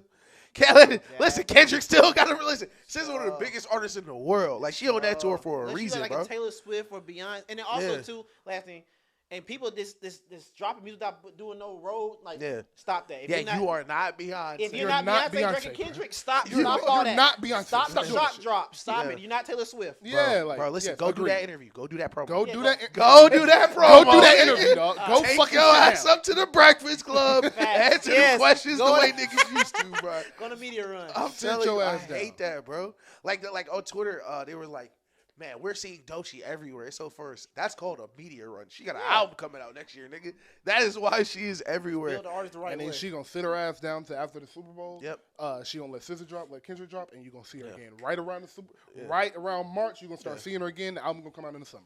Listen, we are like I gotta ask you though. We gotta talk about it. So what do you think of the beef? Like, subscribe, and comment. So on the beef, it's 3 things, right? Cole pissed me off so bad. I wanted Cole to get in his bag. No, I want to cut you off, but let's organize it. Hit each artist. So start with Cole, then go to Drake, then go to Kendrick. About how you felt about everything. Yeah. All right. So Cole, I think Cole pissed me off bad, right? Yeah. Because like I was telling you guys before the show started, for the last 2 years prior, Cole was saying he's the best. And me personally, out of Kendrick, Drake, and Cole was rapping the best out of both of them because Cole was consistently dropping music. Yep. Cole was rapping, like I said, he was going on. I'm on Dirk stuff. I'm Yeah. on Butcher stuff. I'm Right. on Moneybag stuff. I'm gonna rap. I'm gonna show you guys how to rap. I Right? hate that Dirk song. Keep going. And he was rapping, right? He was rapping, and then to drop his stuff, and then gracefully bow. I remember it. I walked into my house. My dad was playing the Dreamville joint, and I walked in on Cole say, "Man, I'm finna bow out. I'll get back to this music I used to make," and he dropped that song. Love Yours. Ain't just this thing is a life that's better than yours. Man, I was so I was so mad. I was so mad. I wanted to break my TV. My dad, I know, I was like, It's always gonna be a bitch better than the one you got. bro, Yo, but I mean, Cole's so funny, bro. I was so mad. I'm sitting there like, yo, and my thing was because if Drake would have did that, we would have killed him. Drake's not allowed to do that. 1,000%. We should have. But we have the guy who's been saying he's been the best rapper for the last 2 years drop out. So that was my that thing. nigga's lame now. That nigga's like that stamped him lame for me. That stamped him. So like I was like, all right, cool. Yeah. Now I'll go to Kendrick. Yeah. Kendrick is, I think in society, right? I think I think Kendrick was the only person that could truly beat Drake. Yeah. Was Kendrick, and I think some of the the powers that be was like, are we tired of seeing this man on top? Let's see. Then I just think Kendrick was the only one with the cachet and the person who can actually rap. And listen, Family Matters taking out every artist, not Kendrick. 100%. Every single one. The crazy thing is, Headshot. It's over. Headshot. Exactly. I still think I still think Family Matters is the second best song. I think Not Like Us is the best song. I like Euphoria. Euphoria. I like Euphoria. See, that's the thing. I don't think Not Like Us is the best song. I think Euphoria was rapping though. Euphoria, he was on some. I stuff. think Not Like Us is the best hit. I think this song, Euphoria, is just like masterclass. Euphoria was nice, Yeah. but I don't think when we talk about just the straight song. Family Matters probably better than all those songs. But I think the way Kendrick played, it was like, all right, I'm gonna drop this. Right. I'm gonna drop that. I mean, also during the beef too, and I'm being like completely unbiased because I was going against my dad. Everybody, I was saying that. It was skewed a little bit where it was like people were just so like not like us. Oh, he's like ooh. Yeah. I'm like, hold on, like Drake got some bars too. We not but I think it was just a thing. Niggas wanted to see Drake get beat up. For sure. They wanted to see Drake bleed. Yeah. They wanted to see Drake bleed. Yeah. And then I think Drake did too much of like the 20v1, and he should have just kept going at. He should have kept going at. Bro, where was Kendrick. this nigga in May? that should have been on. Damn, you cooking. I think it was just too much of 20v1, but also too I think Drake was on that with like, if I was to lose, it's one of my excuses was 20v1. And I think we said that. and I think, but also at the same time was just like, but I still think Drake held his, like Drake was rapping. When I say this though, I tell everybody who's Kendrick fans, y'all thank the boy because y'all able to get music out of Kendrick. Yeah, y'all able to get some stuff That's out of fair. Kendrick. Yeah, and That's then a not fair like us. point. I tell people this too. Not like us. That's the biggest song on the West Coast, like an anthem in the last 20 years. Yeah. West Coast has had a song like that. At least want to count like "Be Humble" or like, Yeah. but like something where I'm like taking all Kendrick songs out of this. yeah, I'm for talking sure. about. I throw my nigga in there. My nigga is definitely in there. But other than that, yes. Not Like Us might be bigger than my nigga though. My nigga is huge. My nigga's diamond, I think. Yeah. But also too though, my nigga had a Atlanta rapper when Atlanta was Atlanta then. That's a so fact. that's when you had Rich Homie. Yeah. You had Rich Peace to the Homie at king, his, dog. you had Rich Homie at his top of his power. That was right like, after Lifestyle. That's after that's Lifestyle. 2013 Rich Homie. And then you had Yo Gotti. That's like, fair. And Gotti was, you know That's what I'm fair. saying? That's like, a great 1000%. fucking So point, I- bro. I think Not Like Us still bigger. Low key. Yeah, No, yeah, it me is, too. it Me is. too. And because the person like. Yeah. Not like us. It was like great point, though. you know, it had a lot of quotables, and then like that right there. How do you say that was hard to come back from. And then like I said, it was so skewed because when you put that term on somebody, even if you're innocent, you can be on your head like, did he really do that? And like I literally heard somebody say, well, shoot, it might be some cases where Kendrick might hit his girl for real. You know, I heard women tell me, well, his girl's put up, so clearly she fine with it.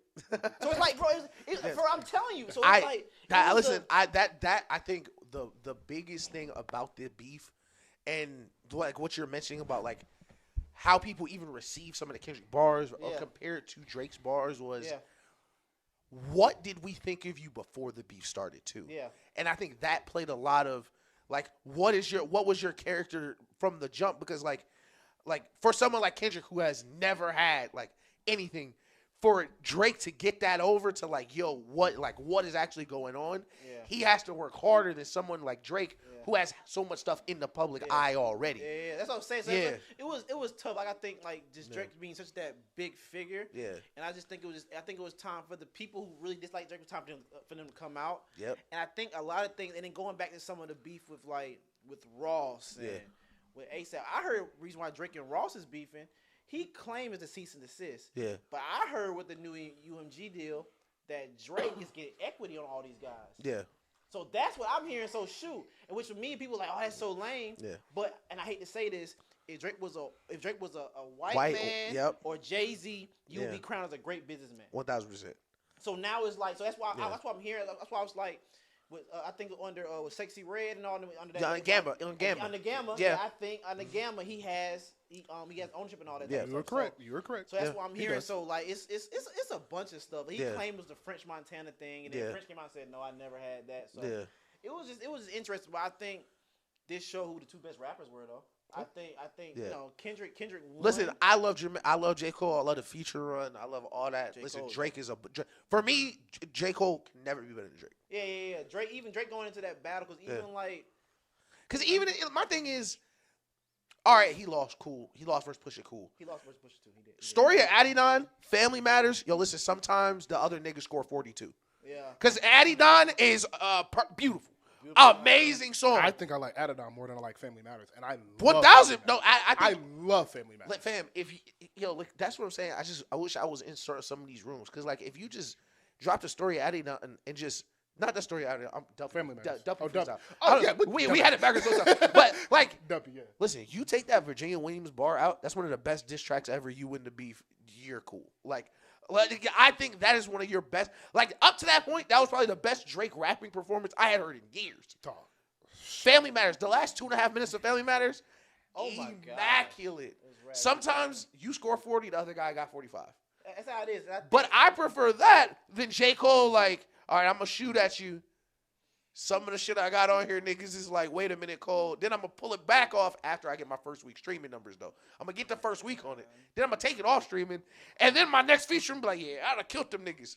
First of all, no, you wouldn't have. J. Cole pissed me off so bad. Bro, it's so corny. It's like, it feels corny. It just hurt. Especially how he was just so, like, you know that song, J. Cole, we had, I let Nas down. Yeah, bro, he let him down. Fam, he let bro, like, you let everybody. And I know Daniel's biggest problem was like, all right, if you're gonna back out, that's one thing. We gonna hate you anyway.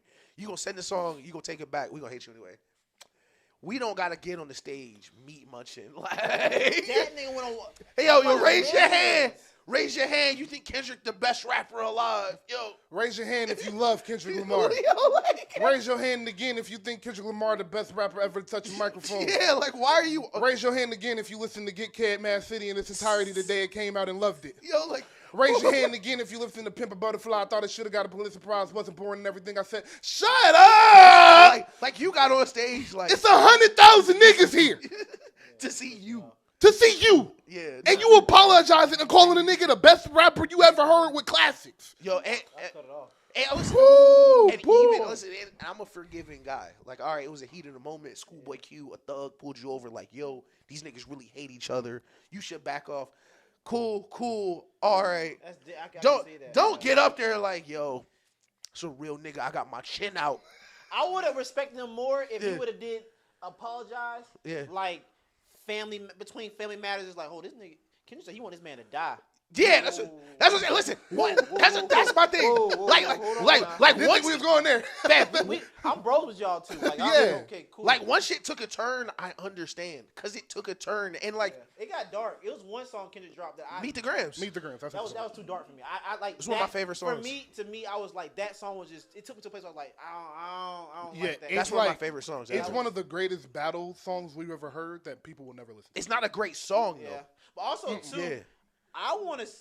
But he was talking to that nigga's soul. He was talking to his soul. But one that pissed me off about this though was that made me so mad was like oh Drake, you gotta come with facts. Yeah. Where's his daughter at? Listen, I don't think that I think the side of the argument that was like Drake needs to come with facts, and the side of the argument that was like Kendrick needs to come with facts are people that don't listen to rap music. Yeah. That is so. That was a funny distinction to make between this for this battle was who actually listens to rap music and who just listens to Drake. Yeah. Because there is a difference between a Drake fan and a rap music fan. Yeah. And I think it was a lot of fans on both sides, Kendrick as well, that either just listen to Kendrick and no other rap music or just listen to Drake and no other rap music. They and only those listen are to the Kendrick, people that were saying that shit. Because niggas have been lying in disses literally forever. Listen, Jay-Z was not in that Tybo class. I don't know. But I would say Jay-Z was not 45 in the Tybo class. But I would realize when it comes to beef though, when it comes to battle rap, because like if you go back to that Jay-Z and Nas, didn't Jay-Z saying take over?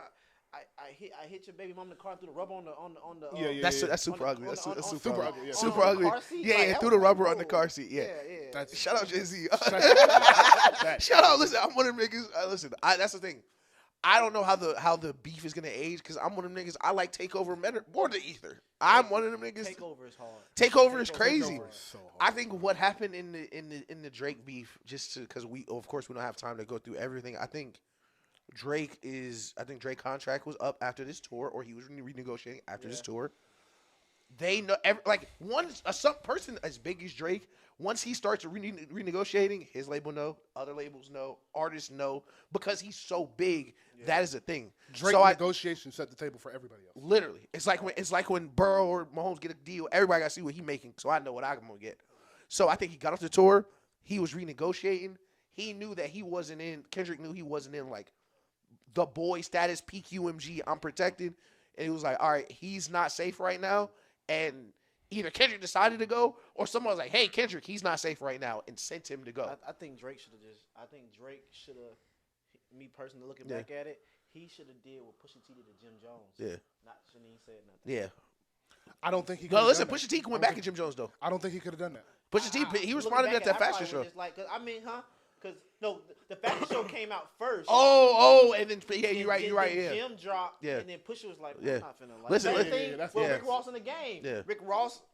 Right. Boom, the game. Yeah. Rick Ross. I'm not responding back to. Listen. In hindsight, I don't know. you'd be like, yo, like that. All right, cool. You got a little hit. I give you that. I'm gonna go on vacation. Like, but what's so crazy is like when like that came out, even the biggest Kendrick fan, like even if I were to say I'm one of the biggest Kendrick fans, even I didn't think it would go this good. Like it has gone so bad for Drake, even in ways that you didn't even think were gonna be possible pre-beef.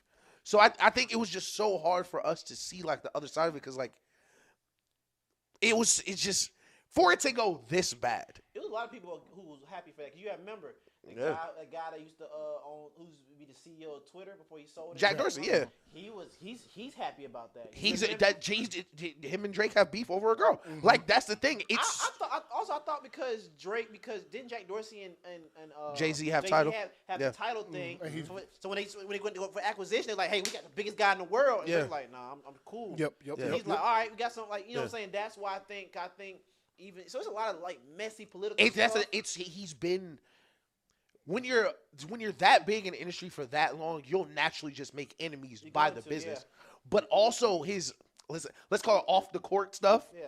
He has so many enemies, so many people that just dislike him. Where it's like, even like I'm watching I'm watching the Fantano live stream. Him and Fantano have beef. Him and the biggest music reviewers have beef. Like it's so many different people that were like you were saying. We're like, oh, you know what? I don't like him either. They beef with him because Drake don't talk to media. Yeah. Like, so people like Elliot and them were like, man, you don't talk to us, but like we don't like. I'd rather go Casanova. No, like Fantano, he had DM because I think Fantano he'll do like a 1 to 10 on your rating, and I think he gave Certified Lover Boy. One of his recent albums like a 4 or something. Yeah. And Drake DM'd him. He was like, your existence is like a light 4, and they like went back and forth in the Instagram DMs. But it's like so many people are like, oh yeah, you know what? I don't like him either, and I think that's what you saw a lot in the beef with Kendrick. Was like one of my Euphoria is my favorite song. One of my favorite parts of Euphoria was like, you know, I don't like you popping shit at Pharrell either, nigga. Like I don't like that either. Like why are you're and not like us. We talk about the Serena stuff. It was so many things. Was like, man, everyone really don't like this nigga. Like I think that is a lot of it was for sure. To your point, 100% there's a bigger play in here. This was not just Kendrick Lamar didn't. This wasn't just no rap beef. Yeah, where it's just like, oh, yeah. Kendrick don't like Drake. It was business. It was 1,000% a lot of business. $1 billion business behind it. I've heard stories, but they even said because I heard it's like an actual like political, like a real like with yes. They said with like he was to do a show, I think in Israel or something like Gaza and Drake turned like I seen on Twitter like I think the president over UMG wanted him to do it and he turned. It's a lot of stuff I've heard about it. Well, Drake is Jewish. Exactly. So why would he? That's what I'm saying. I've heard a lot of stuff. Like it's crazy. Me and my mom was talking. Well, Drake did put his name on an anti-Israel thing, and that is a thing, and that's the thing. When you are demonetization, here we go. Yeah, for sure. No. We're joking, but like we way too far. We say this all the time, but like billionaires beef different. Oh yeah, billionaires, but they're not getting in no knife fight on Twitter. They gonna mess your business up. They gonna put blocks in your way where it's like, okay, you thought you were cool right here. Let's change that. Like just get in your way, and I think that is what we saw was like a perfect storm of a forced changing of the guard. Yeah. Do you think they settle out that lawsuit? Not a chance. Because if Drake wins it, he's gonna get like $3 billion. Like, I think he's gonna get a crazy number if he wins his lawsuit. I think there's a better chance of us dying before that case ends before they settle. Because if they settle out, I think they might settle out first to try to get over with. If they do it early, he won't get like as much as he could. Like if it goes all the way for sure, but I think what he's alleging would change the music industry so much. It's low key. A lot of rappers like, yo, he do this for us. We like, even though he's not doing it. I'm telling you something. He's not doing it to be a martyr. Fuck that. I think he's still doing this for his own selfish gain. Of course. Yeah, but he's going to change a lot of stuff though. Yeah, I think it's too hard to. Even the second lawsuit, he doesn't have a chance. The first one he does, but it's so hard to. Which one? Which second lawsuit? The second one is the defamation one, where he was basically the position is saying y'all shouldn't have let him drop the song. That he'll never win because they like that. He'll never win. But the first one with forcing certain songs to go to certain places to be played by people, I think that in a perfect world he could win that lawsuit. But I think Drake has so much more money than me, and I think the people he's up against have so much more money and resource to him, where this case could last past Drake's life if they needed to. It's like a Michael Jackson thing type of thing. You know what's crazy? What's crazy? What my mom said, and I'm not a conspiracy theory, nothing like that. My mom said the difference between Drake and Mike is Drake is at a different level, and he's Jewish. Yeah. And so it's a different so it's a different power that be. Yeah. Will be able to you know what I'm saying. So it'd be interesting. I'll tell you before we get off this or whatever y'all want to do. I said this case right here. Yeah. In 20 years will be in entertainment law college classes on like kids breaking this down. Yeah, for sure. I think this right is case because like if it goes, I think because you already said it's like they say if you sue us, we're gonna sue Kendrick. Yeah. That's what they say. They say if you sue us, we're gonna sue Kendrick. So they try to say, well, it was like Drake. You sue Kendrick. Kendrick's like Drake. Like I'm not suing him. I'm gonna sue y'all. Right. So which a little bit I respect. At first I said like, oh, I can't even talk about Drake no more. But when they asked him sue Kendrick or we're gonna sue, he's like, no, I'm not suing him. So we gonna see. And I will say to close about your point. I don't think Drake is trying to win this case. Yeah. I really don't. I think this case was to let UMG know he don't want to be signed to them no more. Because this is been talking about sports the whole time. I bring it back to Colin Kaepernick. When Colin Kaepernick did the kneeling, after that went through and he was trying to play again, they wouldn't let him play, so he sued them. Yeah. And then he tried to play again, and they was like, how the fuck you going to play in the NFL after you sued us? Yeah, I think it's that same situation where it's like, why am I trying to get $1 billion from somebody I'm suing? Why am I trying to get $800 million from somebody I'm suing? Yeah. So, to get his masters too? Is he trying to get his masters? Or he said he has his masters, but there's no telling what that actually means. I think he has his publishing. I don't think he has his masters. The worth on Drake's master is upwards of $10 billion, and I'm not joking at all. I think no funny shit. Let me say that Drake's. I don't know if masters and like your catalog is the same thing, but all of that Drake's catalog is worth over $10 billion. Yeah, easy. I think, let me focus to the room because this was a theory we've had on here. 50 Cent said Drake and Kendrick both had more. Yeah. And when the Hard Part 6 came out and I said more songs. Yeah, more songs, more content ready to go. Mm-hmm. I was saying it sounded like Drake don't want to do this. It sounded like somebody said enough. Like somebody stepped in and said like the Pusha T thing, like Jay Prince came out. Jay Prince said I think he said he looked from a moral standpoint. Yeah. Drake's character. He said, "Bro, this is not you. Yeah, it's gonna go too far. It's a little too dark. Right. I'm gonna cut this out." And I think this time it was UMG, and I think that was the last straw for Drake. I think the last straw was him having to stop the beef because I think he was gonna keep going, and I think if. From just personally, I would have kept going. Like Me too. Hard too. That was good writing. I hate the hard part six. I hate it's the reason I hate it is because it's mixed messaging. Yeah. And I think that was the thing that stuck out for me. It was like, oh, I can tell he doesn't want to do this because he talking about vacation. You can tell he want to go more. Yeah. But at the same time, he's like, all right, don't diss me no more. Yeah. It sounds like UMG took the ball and was like, y'all done playing. Recess over. He was like, we could keep doing this, but then he was like, but y'all took it too far. And then it was, like you said, it was mixed message. And I agree with you. I like the Hard Part 6 when I first heard it was fire. Yeah. To me, pen-wise. But everything around it, I agree with the message behind it, after it come out the night like us, his tone in it was all bad. But lyrically, I thought it was fire. Yeah. And the beat was crazy. That beat was crazy. 1,000%. So...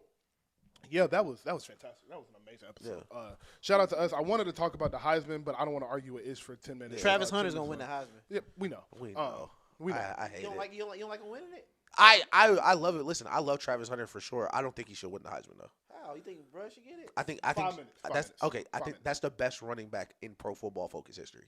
That is like including Derrick Henry. Like just what? Like I watched like 5 Colorado games and like 4 Boise State games. Colorado games lit too. Listen, Colorado games crazy. Like when I watch a Boise State game, that's the best football player on the field the entire game. Let me tell you something. I don't like he's just like if that don't win the Heisman, nothing should. Man, if you get 40 carries a game, you should have them numbers. I'm just being honest. If you're getting 40 carries, 344 carries this year by that far the most in the nation. And my retort to that would be it's 7 in the box. Ashton Jenny has more yards against 7 and 8-man boxes than Travis has on the entire season. What's the conference? Thank you. What's Travis' conference? Big 12. Big 12 is Big 12. They have 4 or 5 ranked teams in the Big 12. The best team they played this year was K-State.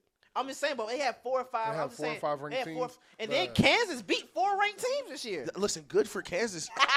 He don't play for Kansas, though. No, I'm just saying in general for the Big 12. No, okay, so, but at the same time, Ashton gave the number 1 team in the country crazy work.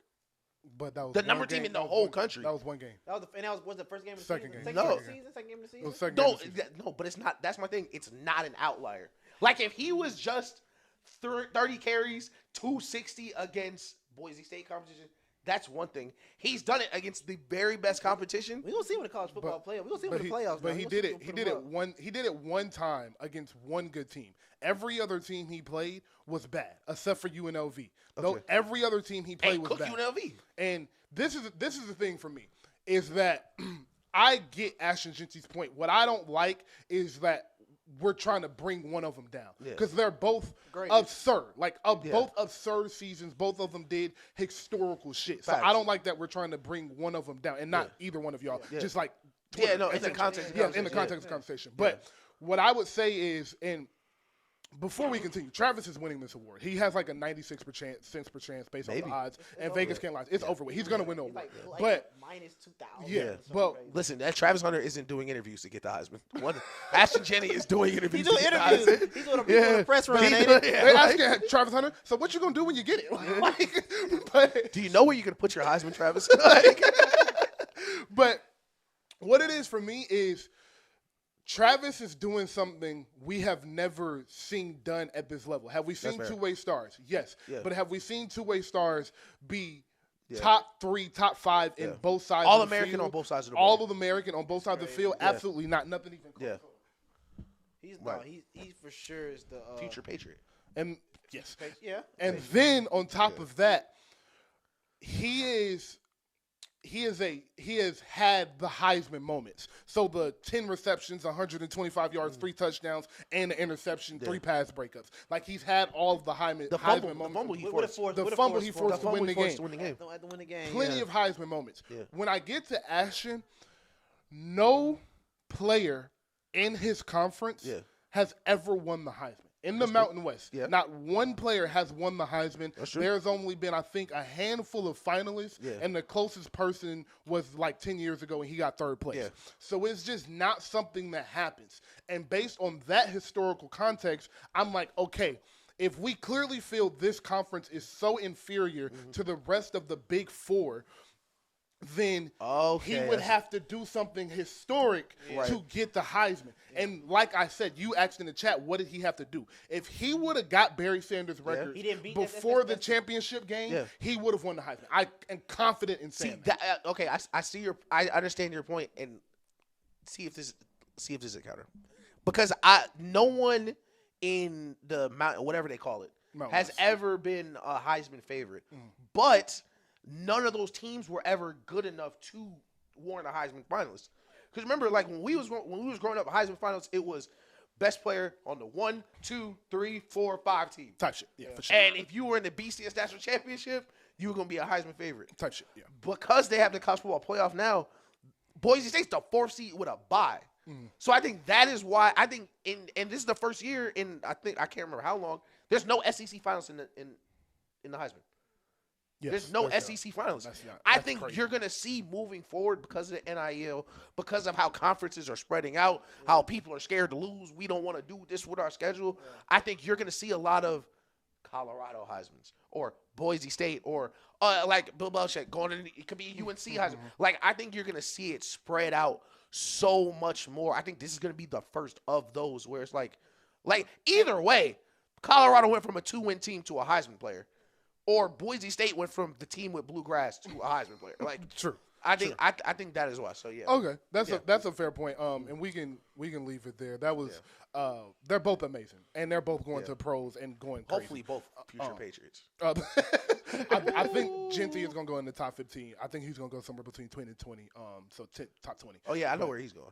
But yeah, Shador's not going to Dallas. But Genty will be. He's that's exactly where he's. Genty's going 14, to Dallas. 13, 14. I got Shador going probably the Raiders. Yeah, I hope he goes to the Raiders. I do not want him in New England. What's that?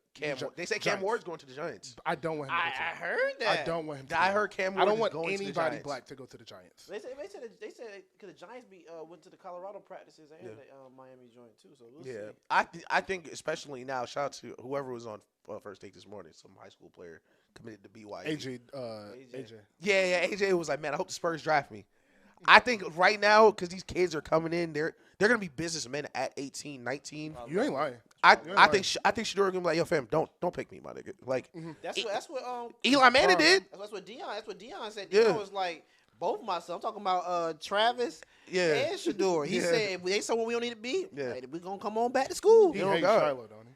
He hates Shiloh. No, Shiloh shouldn't. Listen, I hope Shiloh paying attention in class. Shiloh pissed me off so bad one game. He missed like 12 tackles. For that Kansas State game, that nigga listen, I hope Shiloh pay attention to class. I hope that degree he getting is worth it. Because he will. You don't think 4th, 5th round, 6th round, you don't think he's drafted at all?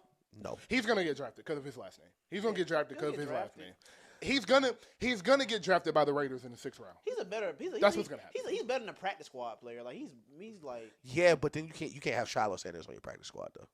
It's kind of like the Colin Kaepernick thing. It's like you're this level of player, but like I can't have you as a backup because you're Deion Sanders' son, and niggas are gonna want you to play. I'm gonna have to play him type. Yes, I think Deion understands it. I think Deion understands like his son is not like not saying not the level like he's not at Shador's levels. I think Deion understands like hey let's play the game the right way. I don't think this is about Deion. I think Deion knows, and I think Deion is very honest. After that Kansas State game, he got up and was like, that nigga was terrible. Like, I think he's very honest to his sons, and he's telling Shiloh, like, you're not an NFL safety. You're going to have to convert the linebacker or something.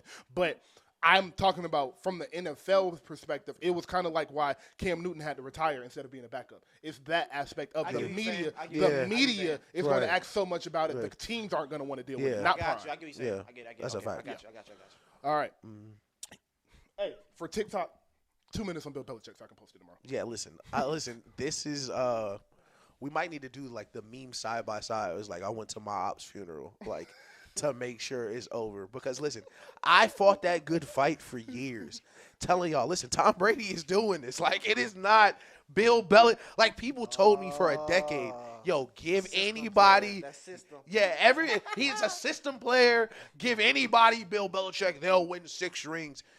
Bill Belichick had 11 seasons without Tom Brady. Has done nothing with him. Cannot get a coaching interview in the NFL. I was telling my dad this yesterday. You are seeing a change in the NFL where you're not going to see many defensive coaches get hired in general. Yeah. It's becoming like the NBA where you need to score. All the new assistants that they want to hire are either the best offensive coordinators or a defensive genius, like the Ravens DC from last year. So I miss him so much. Me too, bro. I think it's very interesting. I for the life of me, I don't know why. That is my thing. I can't understand why. A 3-year deal. You're never going to catch Don Shula in the NFL wins record. 3 years, can you turn a program around in 3 years? If I had a son who was a great quarterback, do I want to send him to someone who doesn't know offense to the UNC? And the risk to reward, like, if you don't win a championship in college, that is a failure. That is going to be a stain on your resume that you went back to college and failed one more time. So I don't know what he's doing. Somebody says he's having a midlife crisis. I don't know what dude doing, but still not a midlife crisis. Yeah, he's 75% the way through. I'm gonna say I'm gonna be the optimistic person about this. I'm gonna be very optimistic about it. Mm-hmm. I think if I'm a player, I think he's gonna have an NFL system. I think he's gonna train kids properly to how to get to that next level. Yeah, I do think with North Carolina resources. Yeah. I don't think it will be hard for when it comes to NIL. Them donors are not going to ready to spend money. Right, Jordan brand. Yeah, that's what I'm saying. Yeah. So I think you got the outside of this basketball. So I think you can pull some of those basketball resources like Mitch Kupchaks, just those type of guys who come from that and be able to put that in. Yeah, I think from a resource standpoint, I think he'll be fine. Coaching, I don't know. I'll say this though, I don't know how the transition would be between coaching grown men and coaching kids. And that's where how do you it's grown men that weren't tough enough to play for the Patriots. That is my question and we'll get into this more next week, but it was my question, how does he adjust his coaching style? Because we speak all the time about how the Jeff Fishers of the world got pushed out of the NFL because it was their way or the highway, and you proved year after year after year that your way does not work. Right. But you wouldn't change your way. Yeah. Now Bill Belichick with Tom Brady ways worked. Yeah. Will that harsh, tough, rigid style work with some 18-year-olds, and not only 18-year-olds with 6-7 million on the way. Yo, 18-year-olds just be like, yo, we'll break this out for the TikTok. Yo, suck my dick. I'm gonna go to another college. like I'm a Patriots fan, bro. Michael Butler played the most snaps for us in 2017, I think. Best player on our defense. Didn't play a snap in the Super Bowl, and you won't tell nobody why. That doesn't happen in college. Nope. You're going to tell some of them donors why we paid $3 million to bring a number 1 corner to North Carolina, and he don't play in this national championship. You got people to answer to. Them donors, you see what they did in, what was it, in Texas A&M, where they paid, who was it used to be the coach of Texas A&M?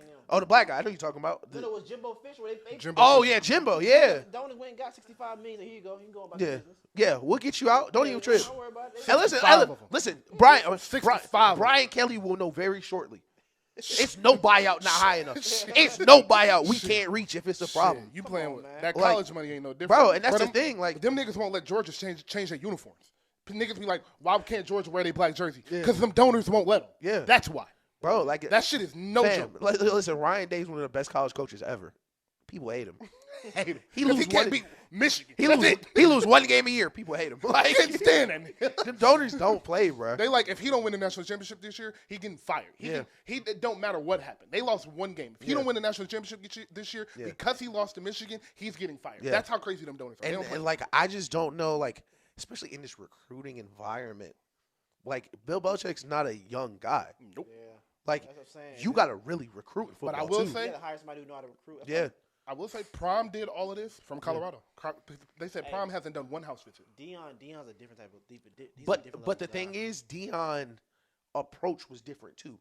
Yeah. Because Deion is big on yo, come find me. I'm on the internet. Send me your stuff. Travis Hunter doing the destroying videos, like where they are really tapped in. Yeah, like I don't know if Bill Belichick is just active enough to be tapped in the way you'll have to recruit. Because like, I think what we're all saying is true. Change your coaching style, or it's not gonna work. It's not gonna work with some kids. I can't wait for that first hate watch though. And I'm excited to see if he becomes a leader of men or is actually still trying to coach. Yeah. Like if he just like, hey, on this play you should have boom, boom, boom, and letting his coordinators handle everything and just becomes a leader of men. And that was like, it wasn't a midlife crisis. It was just like, bro, I did it at the highest level. Yeah. I want to actually go help some kids develop. Yeah. Okay, I wonder if it was that more so that like, than anything. Like Rebound. Remember we were Rebound? Hey, go back to his high school for a little bit so he can get you back into college. Oh God. And he's like, no, I love these kids. So it might be one of those type of situations. Yeah, exactly. Listen, Deion Sanders' impact crazy. He got Bill Belichick back to college. Shit. Yeah. All right. This was fantastic. Yeah. Episode 99 is in the building. Please like, subscribe, and comment. That is Ish. That is Jeremy. I am Drock. We are the show about nothing. Episode 100 next week, motherfuckers. Yep. Episode 100 next week. Triple digits. We're going to have a little party. We might take some shots on camera. We might do it big. We might smoke on camera for the first time. No. My mom going to get mad at me. But off camera. You feel me? But we love y'all. Please subscribe. You can love us. You can hate us. I just hope you pay us. Salute.